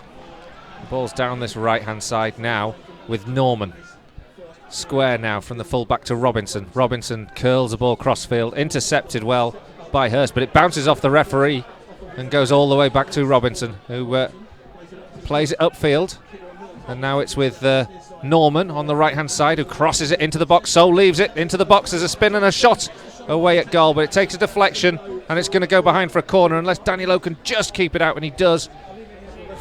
Just prevents it going out from a corner. It'll go out for a throw by the corner flag on this near side, on the left-hand side, as Woking attack it, and they play a nice one too. The ball blocked by Gavin Rothery. Goes out now for another throw. This time it's gone to Guiseley, much to the consternation of the home fans. Well, this is picking up where we left the first half. It looks as if Woking continuing their dominance, and Guiseley will want to get more of a foothold into this game. Rothery wins the ball, just lops it into the way of Sinclair. Sinclair takes the chase on. Sarr gets across, manages to knock it out into touch, but Sinclair in full flow there with the pace that he's got and the physical presence that he's got. Was another threat there, and a good work there from Gavin Rothery. Guys, you have a throw inside the Woking half. No hurry to take it. Danny Lowe takes towards Dickinson, who's sandwiched out from winning the header. Woking get the ball up to the halfway line, but they lose possession. Gavin Rothery collects it, but there's just a slightly late challenge there from Norman on Rothery. He just clips the back of his heel, and I think he recognised he'd done it. And a free kick is given the Lions' way. 3 Guiseley players up front waiting to receive this free kick. It's just about level with the edge of the centre circle on this near side to us. Guiseley now getting 5. Jake Lawler goes up, and Rob Atkinson. It's taken short to Rothery. Rothery lays it down the left-hand side. Lowe will cross, gets the ball into the box, hoofed away by Sol, and it's out for a Guiseley throw again. Midway through the Woking half on this left-hand side, taken quickly by Lowe. Referee doesn't want it to be taken from there. Does the Lions a favour. And actually, because Guiseley were closed down well by Sol, and Hatfield now can take the ball, gives it to Lawler. Good control from Lawler, but his ball towards Hatfield is intercepted by Robinson. Danny Hall steps across though, gets a good foot through it, and Guiseley get the ball up towards Sinclair. Now won by Rothery. Rothery down the left-hand side finds Dickinson, who's out on the left flank, up against Norman. Norman muscles him out of the game, and it's going to be a goal kick to Woking. Well, fair play to Norman, the right back there, because not many people are going to get the better of Liam Dickinson in a physical challenge, but managed to hold him off comfortably there. 2-0 now to Cheltenham. Welling are trailing. It's good news for Guiseley. The ball with Woking though, intercepted now by Danny Hall, and the Lions can look to counter-attack, but they're swiftly closed down. There's a bit more zip and a bit more urgency from Woking. And they're continuing, as you say, Sandy, exactly as they finished that first half, with the intent to move the ball into Guiseley territory swiftly. Good block comes in from Ryan Toulson to prevent Griffiths getting down the left side. Throw to Woking. And taking its time to be taken. Griffiths goes back. Murtagh crosses field to Jones. Joey Jones over the halfway line, looks ahead. Plays the ball down the right flank before it's cut in field to Ricketts. The captain's dispossessed by Lawler, and there looks like there's a free kick as Ricketts clatters into Rothery, and there's frustration from the home fans because the ball had just been allowed to continue, and Woking were just building up another attacking move. It was a late challenge there from the Woking captain. Clumsy, not malicious of course, but nothing other than a free kick could be given by Richard Martin, and a free kick now it is to Guiseley just in front of the Woking dugout. Mark Bauer hunched shoulders, watching pensively as the Lions now have a free kick and a chance to press this Woking goal possibly. Drench with it, lofts it long. Dickinson manages to play the ball on, but it goes back to the goalkeeper. So 51 minutes gone, Guiseley leading by a 0-0. Still that goal from Dickinson in the first half, the difference between these two sides. Woking now on the ball, spin on the ball, brilliant from Robinson. Curls the ball infield. Murtagh out to the left-hand side. Intercepted, though, by Hurst. Hurst anticipates that very well. He's only got Sinclair ahead of him and Dickinson, but they're too far away, so Hurst will go down that right flank.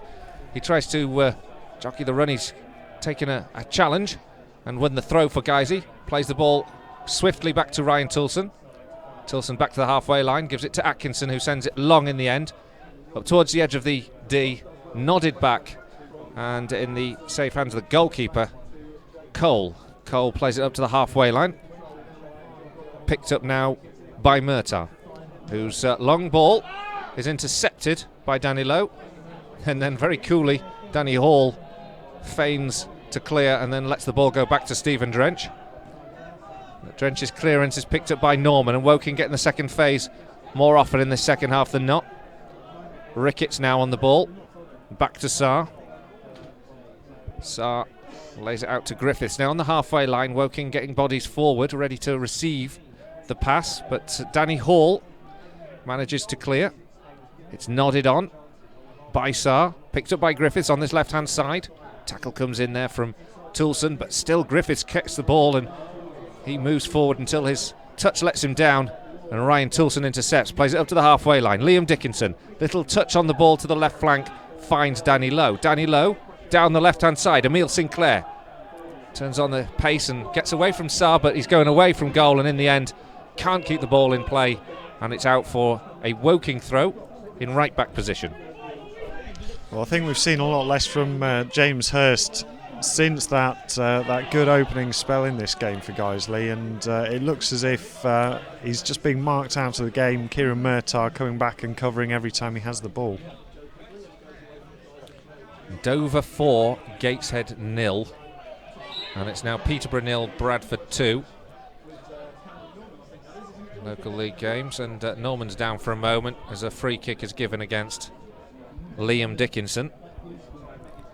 And Lincoln City have scored again. It's now Altrincham 2, Lincoln City 3, the first time that the Imps have been in front in their game there. Altrincham had led twice in the first half, 2-2 at the break, 3-2 now to Lincoln. Free kick here to Woking, inside their own half. Lofted long up towards the edge of the 18-yard box. Flicked on and helped away by Toulson. It's only as far though as Ricketts. And Woking back in possession of the ball again. Has he much more defensive duties in this half than in the first. The ball's down this left-hand side. Murtagh gets a bit of space, but Atkinson makes a solid challenge. It's gone behind for a Woking corner. I think that's their first of the second half. And the pressure just beginning to be felt by the Lions back line. And on this far side, Woking will cross from the left-hand side as they attack the Guiseley goal. There's players on. Stephen Drench inside the 6-yard box is whipped into that 6-yard box, headed up in the air. Stephen Drench claims it well under pressure. And Sowell, in fact, lifts his arm up to apologise for a challenge on Danny Lowe. And it's been claimed by the Guiseley goalkeeper nonetheless. And lofted on. It's flicked on now up towards Dickinson. Hatfield chasing and closing down. And it's knocked out by Woking. It's going to be a Guiseley throw. And it's going to be Ryan Tilson to take midway through the Woking half. The Guiseley fans away to our left, and great voice this afternoon. Again, just fantastic travelling support. Committed, given so many games. Jake Lawler's won the ball back for the Lions. He plays it out to Dickinson. Dickinson crosses into the box, and it's just eluded Sinclair. Picked up now by Norman. James Hurst quickly across into defensive shape. It's out here on the left-hand side. Sinclair also trying to assist. Danny Lowe gets a header away, up towards Jake Lawler. And he finds Atkinson, whose ball forward doesn't have the accuracy intended to meet or find Liam Dickinson. It's out for a Woking throw, and they're going to make a second change now. Woking are going to be bringing on, I presume it'll be Bruno Andrade, the man that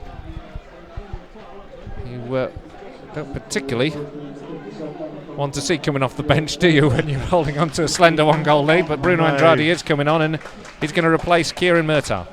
Well, by all accounts, Bruno Andrade is a man in form for Woking. A lot of the Woking fans were a bit puzzled by his omission from the starting lineup, and it's no surprise to see him come on as Woking look to get back into this game. One little surprise that Murtagh was the man to come off. He's someone who's impressed me for Woking. Sinclair wins the ball for Guys. He gives it to Hurst on the right-hand side. Dickinson tries to keep the ball moving down that right flank. Manages to win the Lions a throw, much to the consternation of the Woking players on that left-back position. The Lions will take this one with Hurst. Short to Toulson. Back to Hurst. Hurst can cross. Gets the ball into the box up towards Sinclair. Sinclair headers! Oh, palmed off the line brilliantly by Cole. Guys, it could have been 2-0 up there, but a superb save again from Jake Cole denies Emile Sinclair another opportunity. Again goes begging for the Lions, and there's an offside flag at the other end as John Goddard finds himself a couple of yards offside. But what a chance that was, and what a great header from Sinclair. He did everything right. Brilliant delivery from Hurst, and great goalkeeping from Jake Cole. That's as good a save as you're going to see. He had no right to get it. He just clawed it from the top corner just as it looked as if it was going in. Guys, he play the ball forward up towards Hurst. Hurst nods it on into the box. Sinclair tries to win it, and in the end Woking managed to get enough bodies in there to clear the ball and now get it away down the left-hand side, and the counter-attack is on here with Goddard. He tries to play it forward, takes deflection, it's gone behind, out for another throw to Woking. But that was the chance, wasn't it, for a second? What an important moment that could be in this game. Well, again, Emile Sinclair showing his quality, a very good cross into the box, and he just had that sort of cushion technique. Ball now with Woking. Robinson inside the Lions half. Norman on the right-hand side looks to play the ball towards the edge of the 18-yard box. A good little layoff into the feet of Goddard. There's a claim of a foul against Toulson. The referee doesn't give it. It's up to the halfway line. Jones wins the ball back for Woking. Danny Lowe again returns it back into the Cards half. And Norman wins possession back for the home side. Still 1-0. How it's only 1-0 we'll never know, because there's been plenty of chances at both ends. Now Woking might change that. They play the ball to the right hand side to find Andrade. He's into the box now. He's up against Danny Lowe. Gets the ball into the edge of the 6-yard box, and Sol spins, tries to get a shot, but stumbles just at the crucial moment, and his shot is fired wide. Well, I think that was our first glimpse at Andrade, the Dangerman, out on the right, and he showed good control and then awareness to pull it back to Sol, who really should have done better with that chance. It was a difficult turn, but absolutely fluffed the opportunity.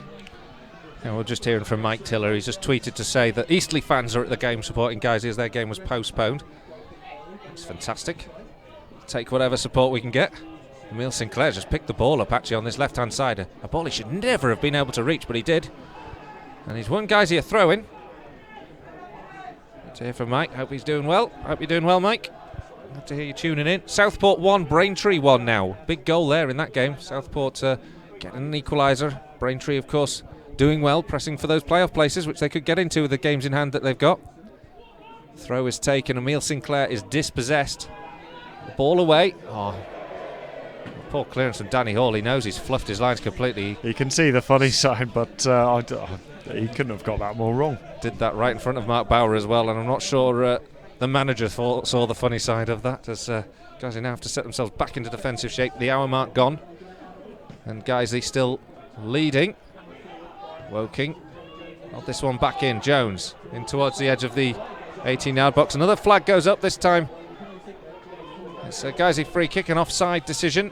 It's just further evidence of good organisation that Guiseley is showing at the back. You saw there Hall and Atkinson just step up, and they knew it was offside. It was very well done from the Guiseley defence there. So Stephen Drench will take the free kick. 4 up front for Drench to aim for. It's up towards Dickinson.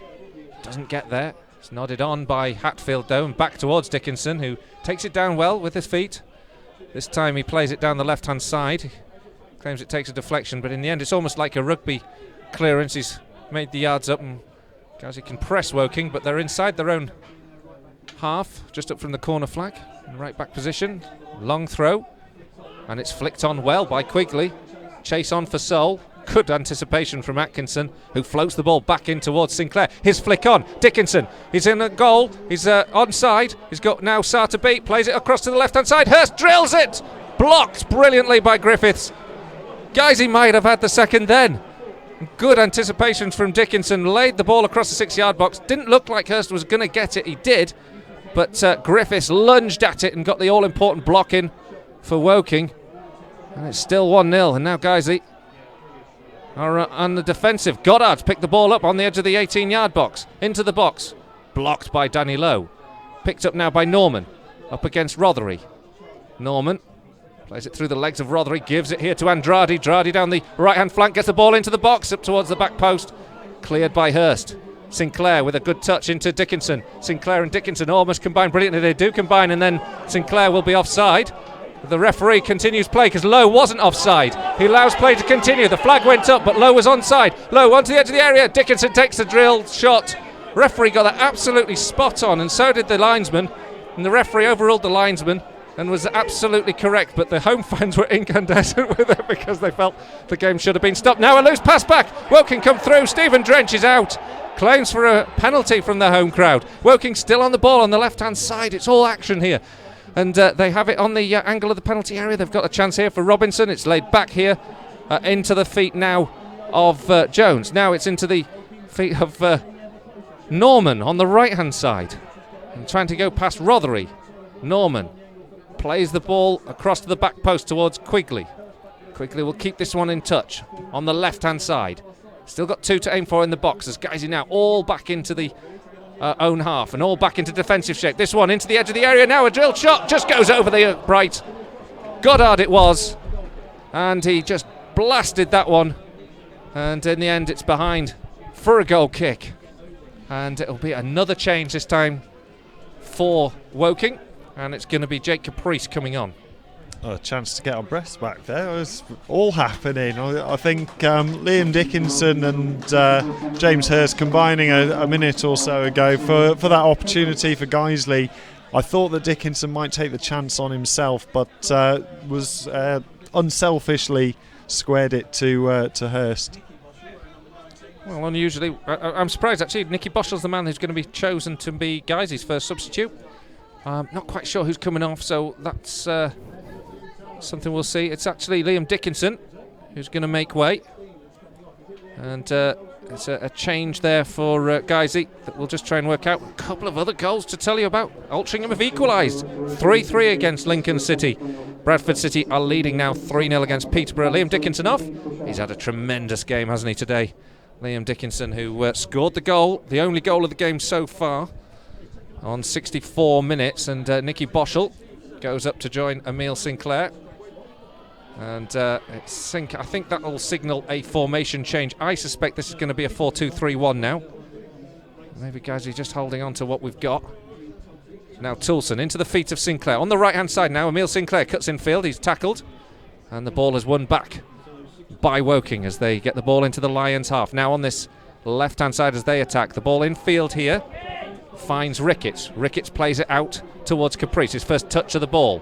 Caprice goes past Nicky Boschel with ease, gets the ball into the box, finds Andrade. Good tackle from Boschel, but he plays it straight into the captain, Mark Ricketts. Boschel continues, tries to challenge and get the ball away, but as a firm tackle comes in from Norman.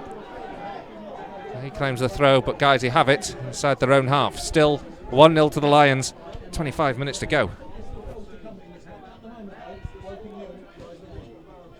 Throw taken from Danny Lowe. Caprice clears upfield now. It's into the feet of Andrade on the right hand side. Turn of pace from Andrade. Bruno Andrade into the box. Gets it across there. Great save from Stephen Dredge and then cleared by Ryan Toulson. Quigley thought he'd got the equaliser. He touched the ball at the near post. He sent it in, but a brilliant reaction save from Stephen Dredge. And then on hand was Ryan Toulson to put the ball behind for a corner. Fantastic defending, and really Woking couldn't have got much closer, but Stephen Drench, as is often the case, gets down and saves it. Corner comes in from Andrade, headed away by Danny Lowe, only as far as the edge of the 18-yard box. Will Hatfield helps it on, but Woking win that second phase back again. They've still got men forward, and they work it down this left-hand side. Hurst shepherds the oncoming Woking man, and he gives it back here to Robinson now. Robinson out to the left-hand side, gets the ball back. He's got 3 to aim for if he can get this one into the box. He does. He whips it in, headed away by Ryan Toulson. Hurst swipes at the ball, misses the flight of it, concedes a cheap corner to Woking. The pressure mounting now just in these last few minutes.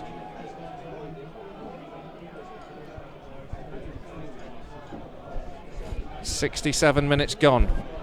The pressure now from Woking mounting. The corner comes in from the left-hand side, up towards the back post. Played away, only as far as Andrade at the far post. Plays the ball back across the face of goal, and it's gone behind, and it's a goal kick.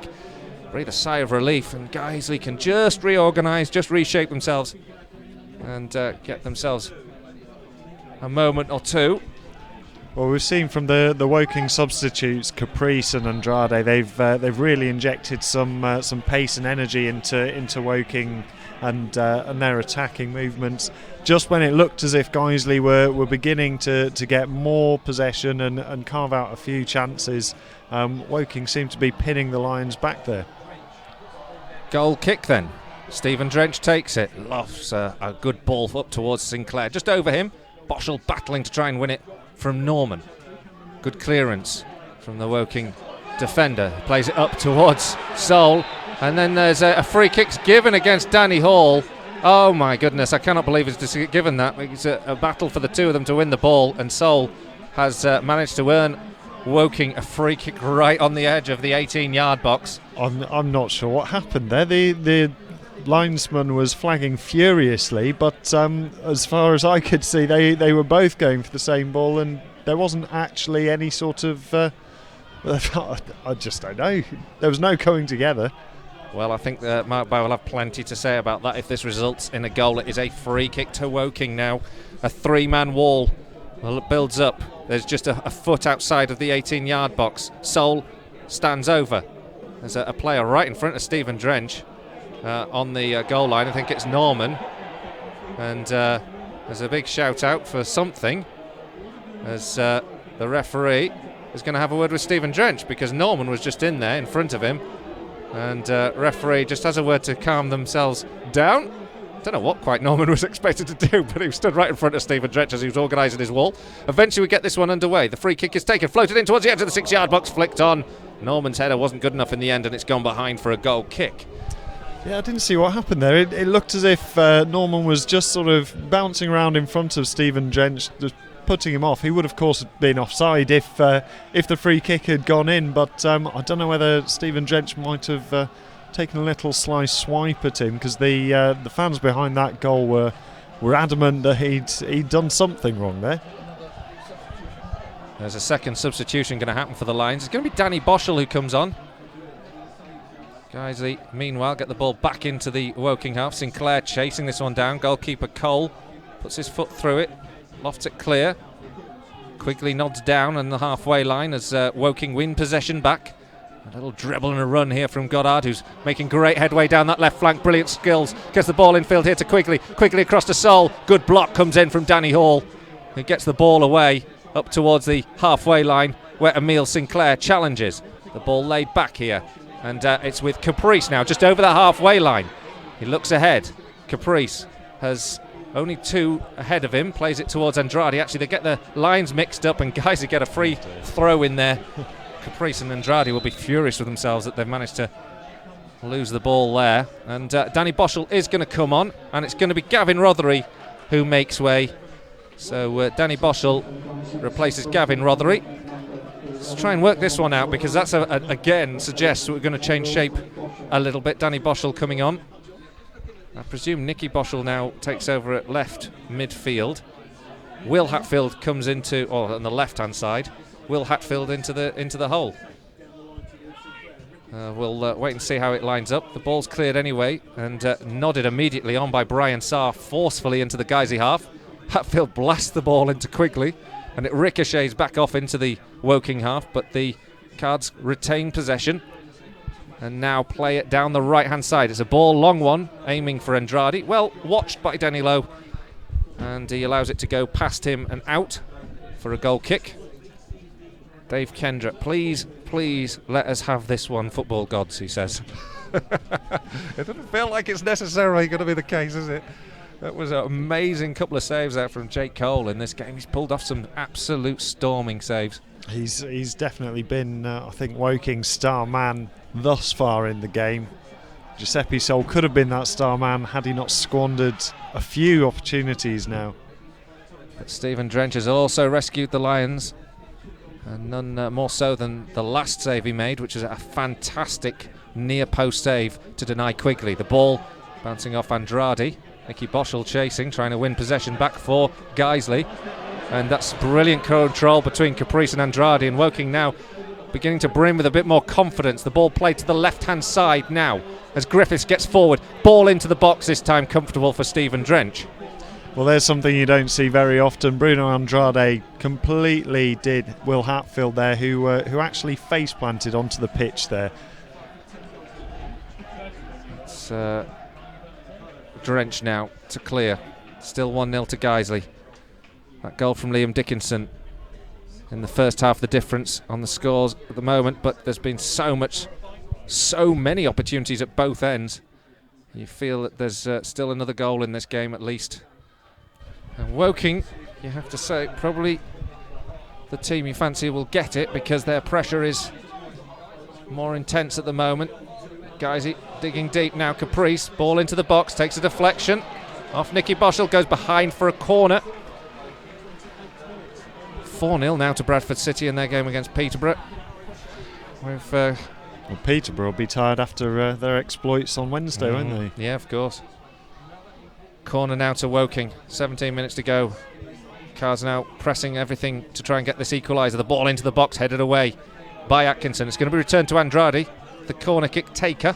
who returns the ball into the box, headed away again, this time by Hatfield. Again picked up as they drive one from distance with John Goddard. This time it goes wide of the upright and behind for a goal kick. Still 1-0 to Guiseley.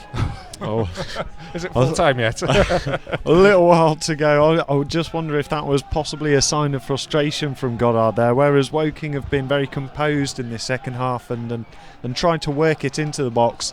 It was almost sort of a petulant strike that in the end was well wide. Clearance from Drench again, up towards Hurst. Picked up by Toulson. Toulson lofts the ball long. Too long.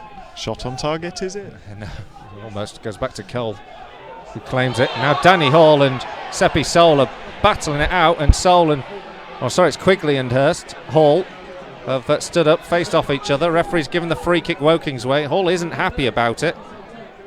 And when there's this sort of contest between the two, it's hard to unpick it, but referee has given it to Woking. Midway through the Guiseley half, certainly looked like Hall had bundled over Quigley on that instance. And this one's 10 yards up from the edge of the D, very central, almost centred to the goal. He took a vicious free kick in the first half, so let's see how he does with this one. Guys, you have a four-man wall. Danny Boschel, Jake Lawler, Nicky Boschel and Hurst in there. Stephen Drench trying to organise things. And it's an opportunity now for Woking to have a shot on goal. It's a distance from goal. It's taken. It's a decent one. It dips, but it's watched by Stephen Drench to dip just over the crossbar. Stephen Drench does this sort of nonchalant thing where he puts his hands down. And there's a bit of afters between Rob Atkinson and I think Goddard over there on the far side, as Atkinson is being protested as he didn't return the ball quickly by, is it Goddard? I think it is, and Goddard and Atkinson having a little bit of frustration, bit of handbags I think, and it's in the end a goal kick, and referee, who I think has done well today, Richard Martin, one or two decisions of course that you wonder about, but I mean, I think he's been a very competent referee for this level. I've been impressed. So far so good. Well, we've just put the jinx on that, haven't we? Absolutely. 15 minutes to go, still 1-0. Woking battling hard now to get back into this game, and Goddard is free on the left-hand side, making some headway down that flank. He's got Andrade on the far post if he can find him. Goes towards the byline. The cross goes in, deflected just over the head of Andrade. He chases it, gets it back. Caprice up from the back, plays the ball into the box, helped away by Boschel, and out for a throw-in. And Guiseley still holding on. Caprice now with a throw from right back, plays it in towards the fellow substitute, Bruno Andrade. Cleared. Jake Lawler tries to win it.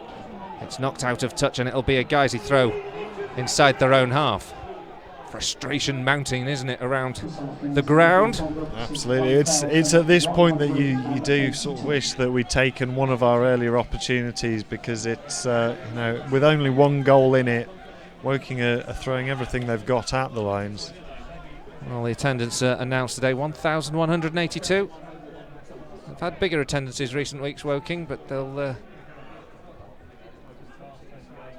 be frustrated, most part of that crowd, by the fact that they haven't broken down what they'll have anticipated to have been, Guiseley side in the lower end of the table. Long travel distance as well for a part-time club. The moment nodded back from Danny Lowe to Stephen Drench.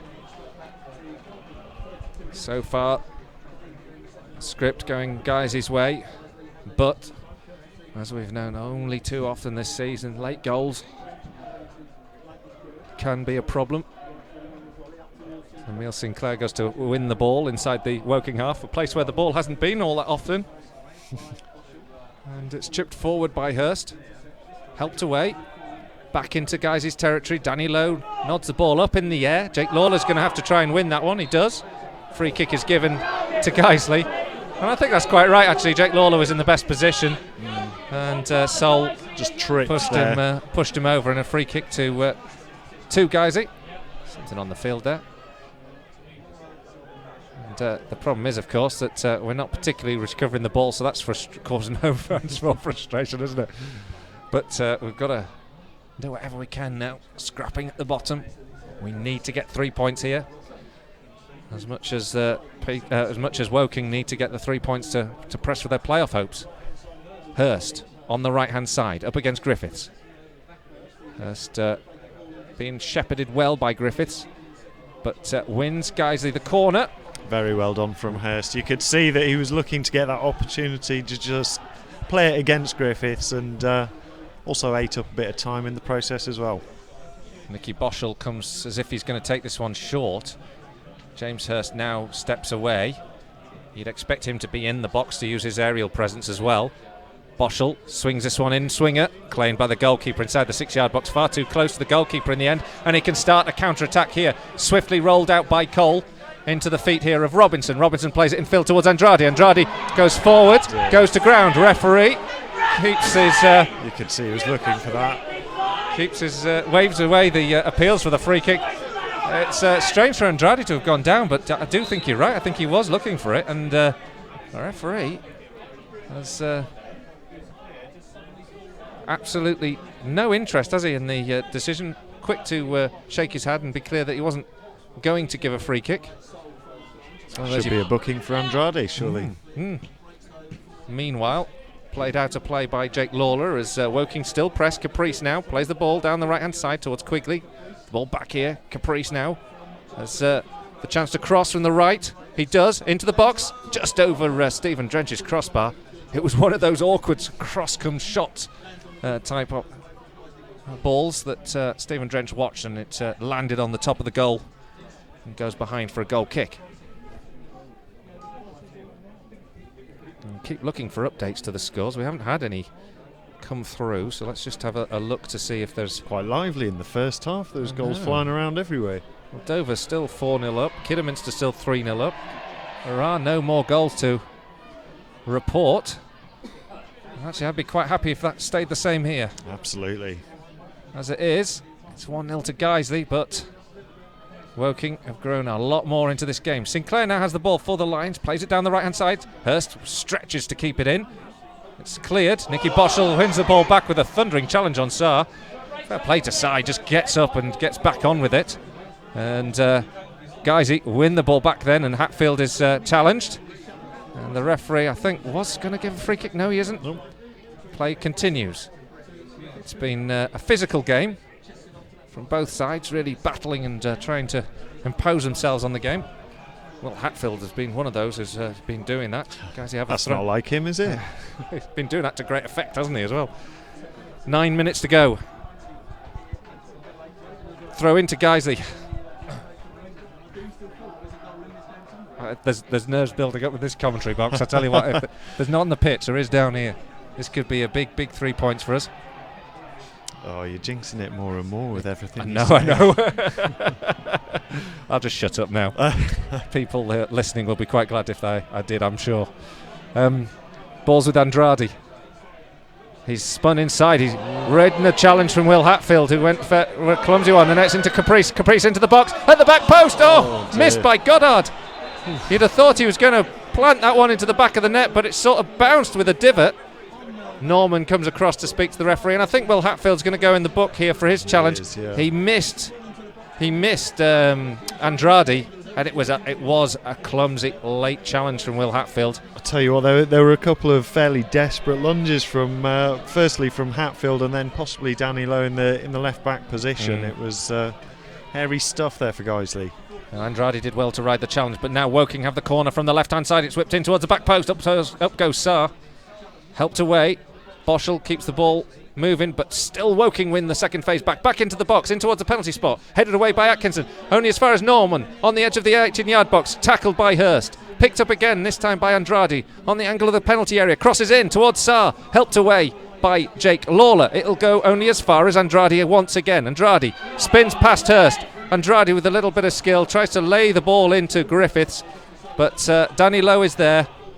And Griffiths put his foot across it, but it's going to be a throw into Woking inside their own half. But everybody still in the Guiseley half at the moment. I was about to say that Woking hadn't threatened for a little while, but that last spell has just been constant pressure. Again, the pressure really mounted. Guiseley just look a little bit desperate in the challenge. Danny Hall's now conceded a free kick too quickly. He just clipped the Woking front man. It was a poor challenge. And now 10 yards up from the edge of the 18-yard box to the right-hand side of the D. It's a chance here for Woking once again. Caprice will take this one. 3-man wall building up. Pressure mounting. I think he's shaping up to cross it in. I don't think he's going to take an effort from there. They've got 5 players in the area to aim for. And Caprice, as you say, looks like he's going to cross, but he steady ups to shoot. He gets the ball over the wall. It dips down, but it's comfortable for Stephen Drench, who anticipated the flight well. And again, just takes his time and plans to clear. But there's little forward momentum from Guiseley in this second half. And there's plenty of defensive initiative that they have to take. But at the moment, the ball's back in towards Griffiths. Hurst battling hard, trying to win it back. Bit of rub of the green there from Woking. Get the ball back as both sides try to scrap it out and win possession. It's gone behind, actually, or gone out rather, for a Guiseley throw midway through the Woking half. In the end, I think we got the rub of the green there. And, if they can just keep it in this little area, be very nice. Throw down towards Hurst. Hurst crosses, goes in towards the area, goes in towards goal, and the keeper, Cole, had to watch that one. It was another one of those sort of cross-come shots. He just whipped it into the box. I think that was sneaking in as well. It was, wasn't it? Cole had to watch it. It was dipping under the bar. The corner now to Guisey, whipped in up towards Lawler, goes headed away from him. Hurst picks it up at the far post. He's crossed it back into the box. Lawler back to goal, gets possession, goes away from goal, passes it back to Boschel. Danny Boschel clips the ball into the box, but that's comfortable, and Cole will clear. Guisey win the header back with Danny Lowe. Nodded away though by Norman, and Nicky Boschel battles hard to win possession back for the Lions. Gives it to Danny Boschel. Danny Boschel down the left-hand flank. Emile Sinclair up against Norman. Emile Sinclair tugs at Norman's arm, brings him down. Free kick to Woking. Huddersfield 2-0 up now against Nottingham Forest in the Championship. 4 minutes to go. Still Guiseley lead by a goal to 0. 4 minutes plus stoppages. But Woking really beginning to press. They're throwing everything, the proverbial kitchen sink, as they say, at Guiseley as they look to get an equaliser. Caprice now with a throw, and it bounces off Nicky Boschel. It'll be another Woking throw midway through the Guiseley half now. Caprice will take this one. Quigley back to Caprice. He's laid it infield now to Robinson. Robinson square finds Sarr, who's just on the edge of the centre circle, and everybody now in the final third, it seems. Woking with the ball on the left hand side, looking to get the cross. Square now to Griffiths. Good 1-2, but well intercepted now by Ryan Tilson. Tilson sends it down the right hand side. It's a big chase on for Sinclair. Battles up against Norman. Norman wins the challenge. Sinclair manfully competes for the ball, but it's laid back to Cole, and Cole will send it back into that Guiseley half once again. Good leap from Danny Lowe up against Quigley, but it's won back again by Caprice. Danny Lowe this time blocks, clears. Hatfield flicks on. Norman knocks the ball out. Picked up by Andrade. Now into Sol. Andrade on the right hand side. He's bundled over. Danny Lowe, a late challenge, will go in the book there. And he just got it all wrong, didn't he? Danny Lowe holds his hands up. He knows the booking's coming. And we're going to see another Guiseley change shortly. I think Sinclair's going to go off, and I think it's Boys who's warming up here. Looks kitted off. I would suspect that Sinclair will be coming off the field. Straight swap. I think Sinclair's done well to hold the ball up, and he's working hard for the team. But Boys would be a good replacement for him for these final minutes. Boys will chase the ball down, won't he, and run at the defence and run at the defenders when they're in possession of the ball. Andrade now crosses this one in towards the back post. It's headed away by Atkinson. Free kicks given against Brian Sarr, and that's very gratefully received by the Guiseley backline and by us here in the commentary box. How many more minutes do you make it? I don't know. It seemed about 2 minutes, about 10 minutes ago. It's still 2 minutes. So it is Emile Sinclair. I don't think you need to be a tactical genius to work that one out. Adam Boyes, the player, to replace Emile Sinclair, who trundles off the pitch. That's the slowest he's moved all afternoon. He's great at conserving energy. Sometimes he does sort of saunter about like that, but then when he puts on the pace, he's unbeatable. He's got explosive pace, hasn't he? Absolutely. It's exactly like that. When he puts on the jetpack, it can pound down the opposition half. But Adam Boys will be a good option for Mark Bauer in this circumstance. Stephen Drench's clearance doesn't find its intended target. Danny Hall, rather hurried clearance, high up in the air. Hurst, they're having a competition who can kick the ball highest at the moment. It's gone out of play now. Woking have the throw just over the halfway line. Immediately you sense where the ball's going. It's down that left flank. Goddard's going to be the target this time. Chase between him and Toulson. Goddard wins it. Wait to see how much time will be added on. Back to Griffiths. Boys working back. Hard work from Adam Boys there. Blocks the cross that was going to come in from Griffiths. Looks as though it might be 4 minutes. The last 40 seconds of normal time.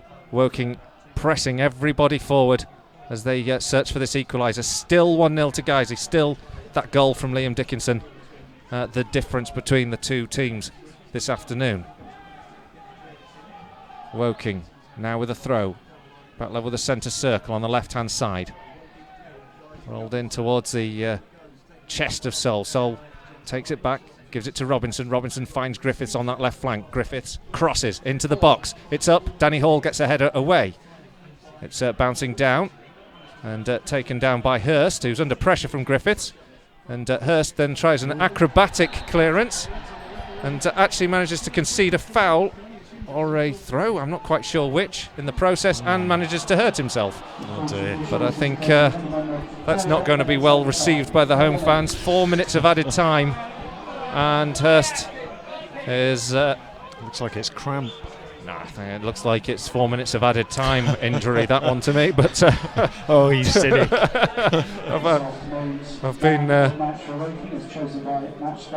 I'm not quite sure that he's overly hurt, but hopefully he's okay to continue. Hopefully it isn't serious, and I'm sure that the referee will be imploring him to roll off the field.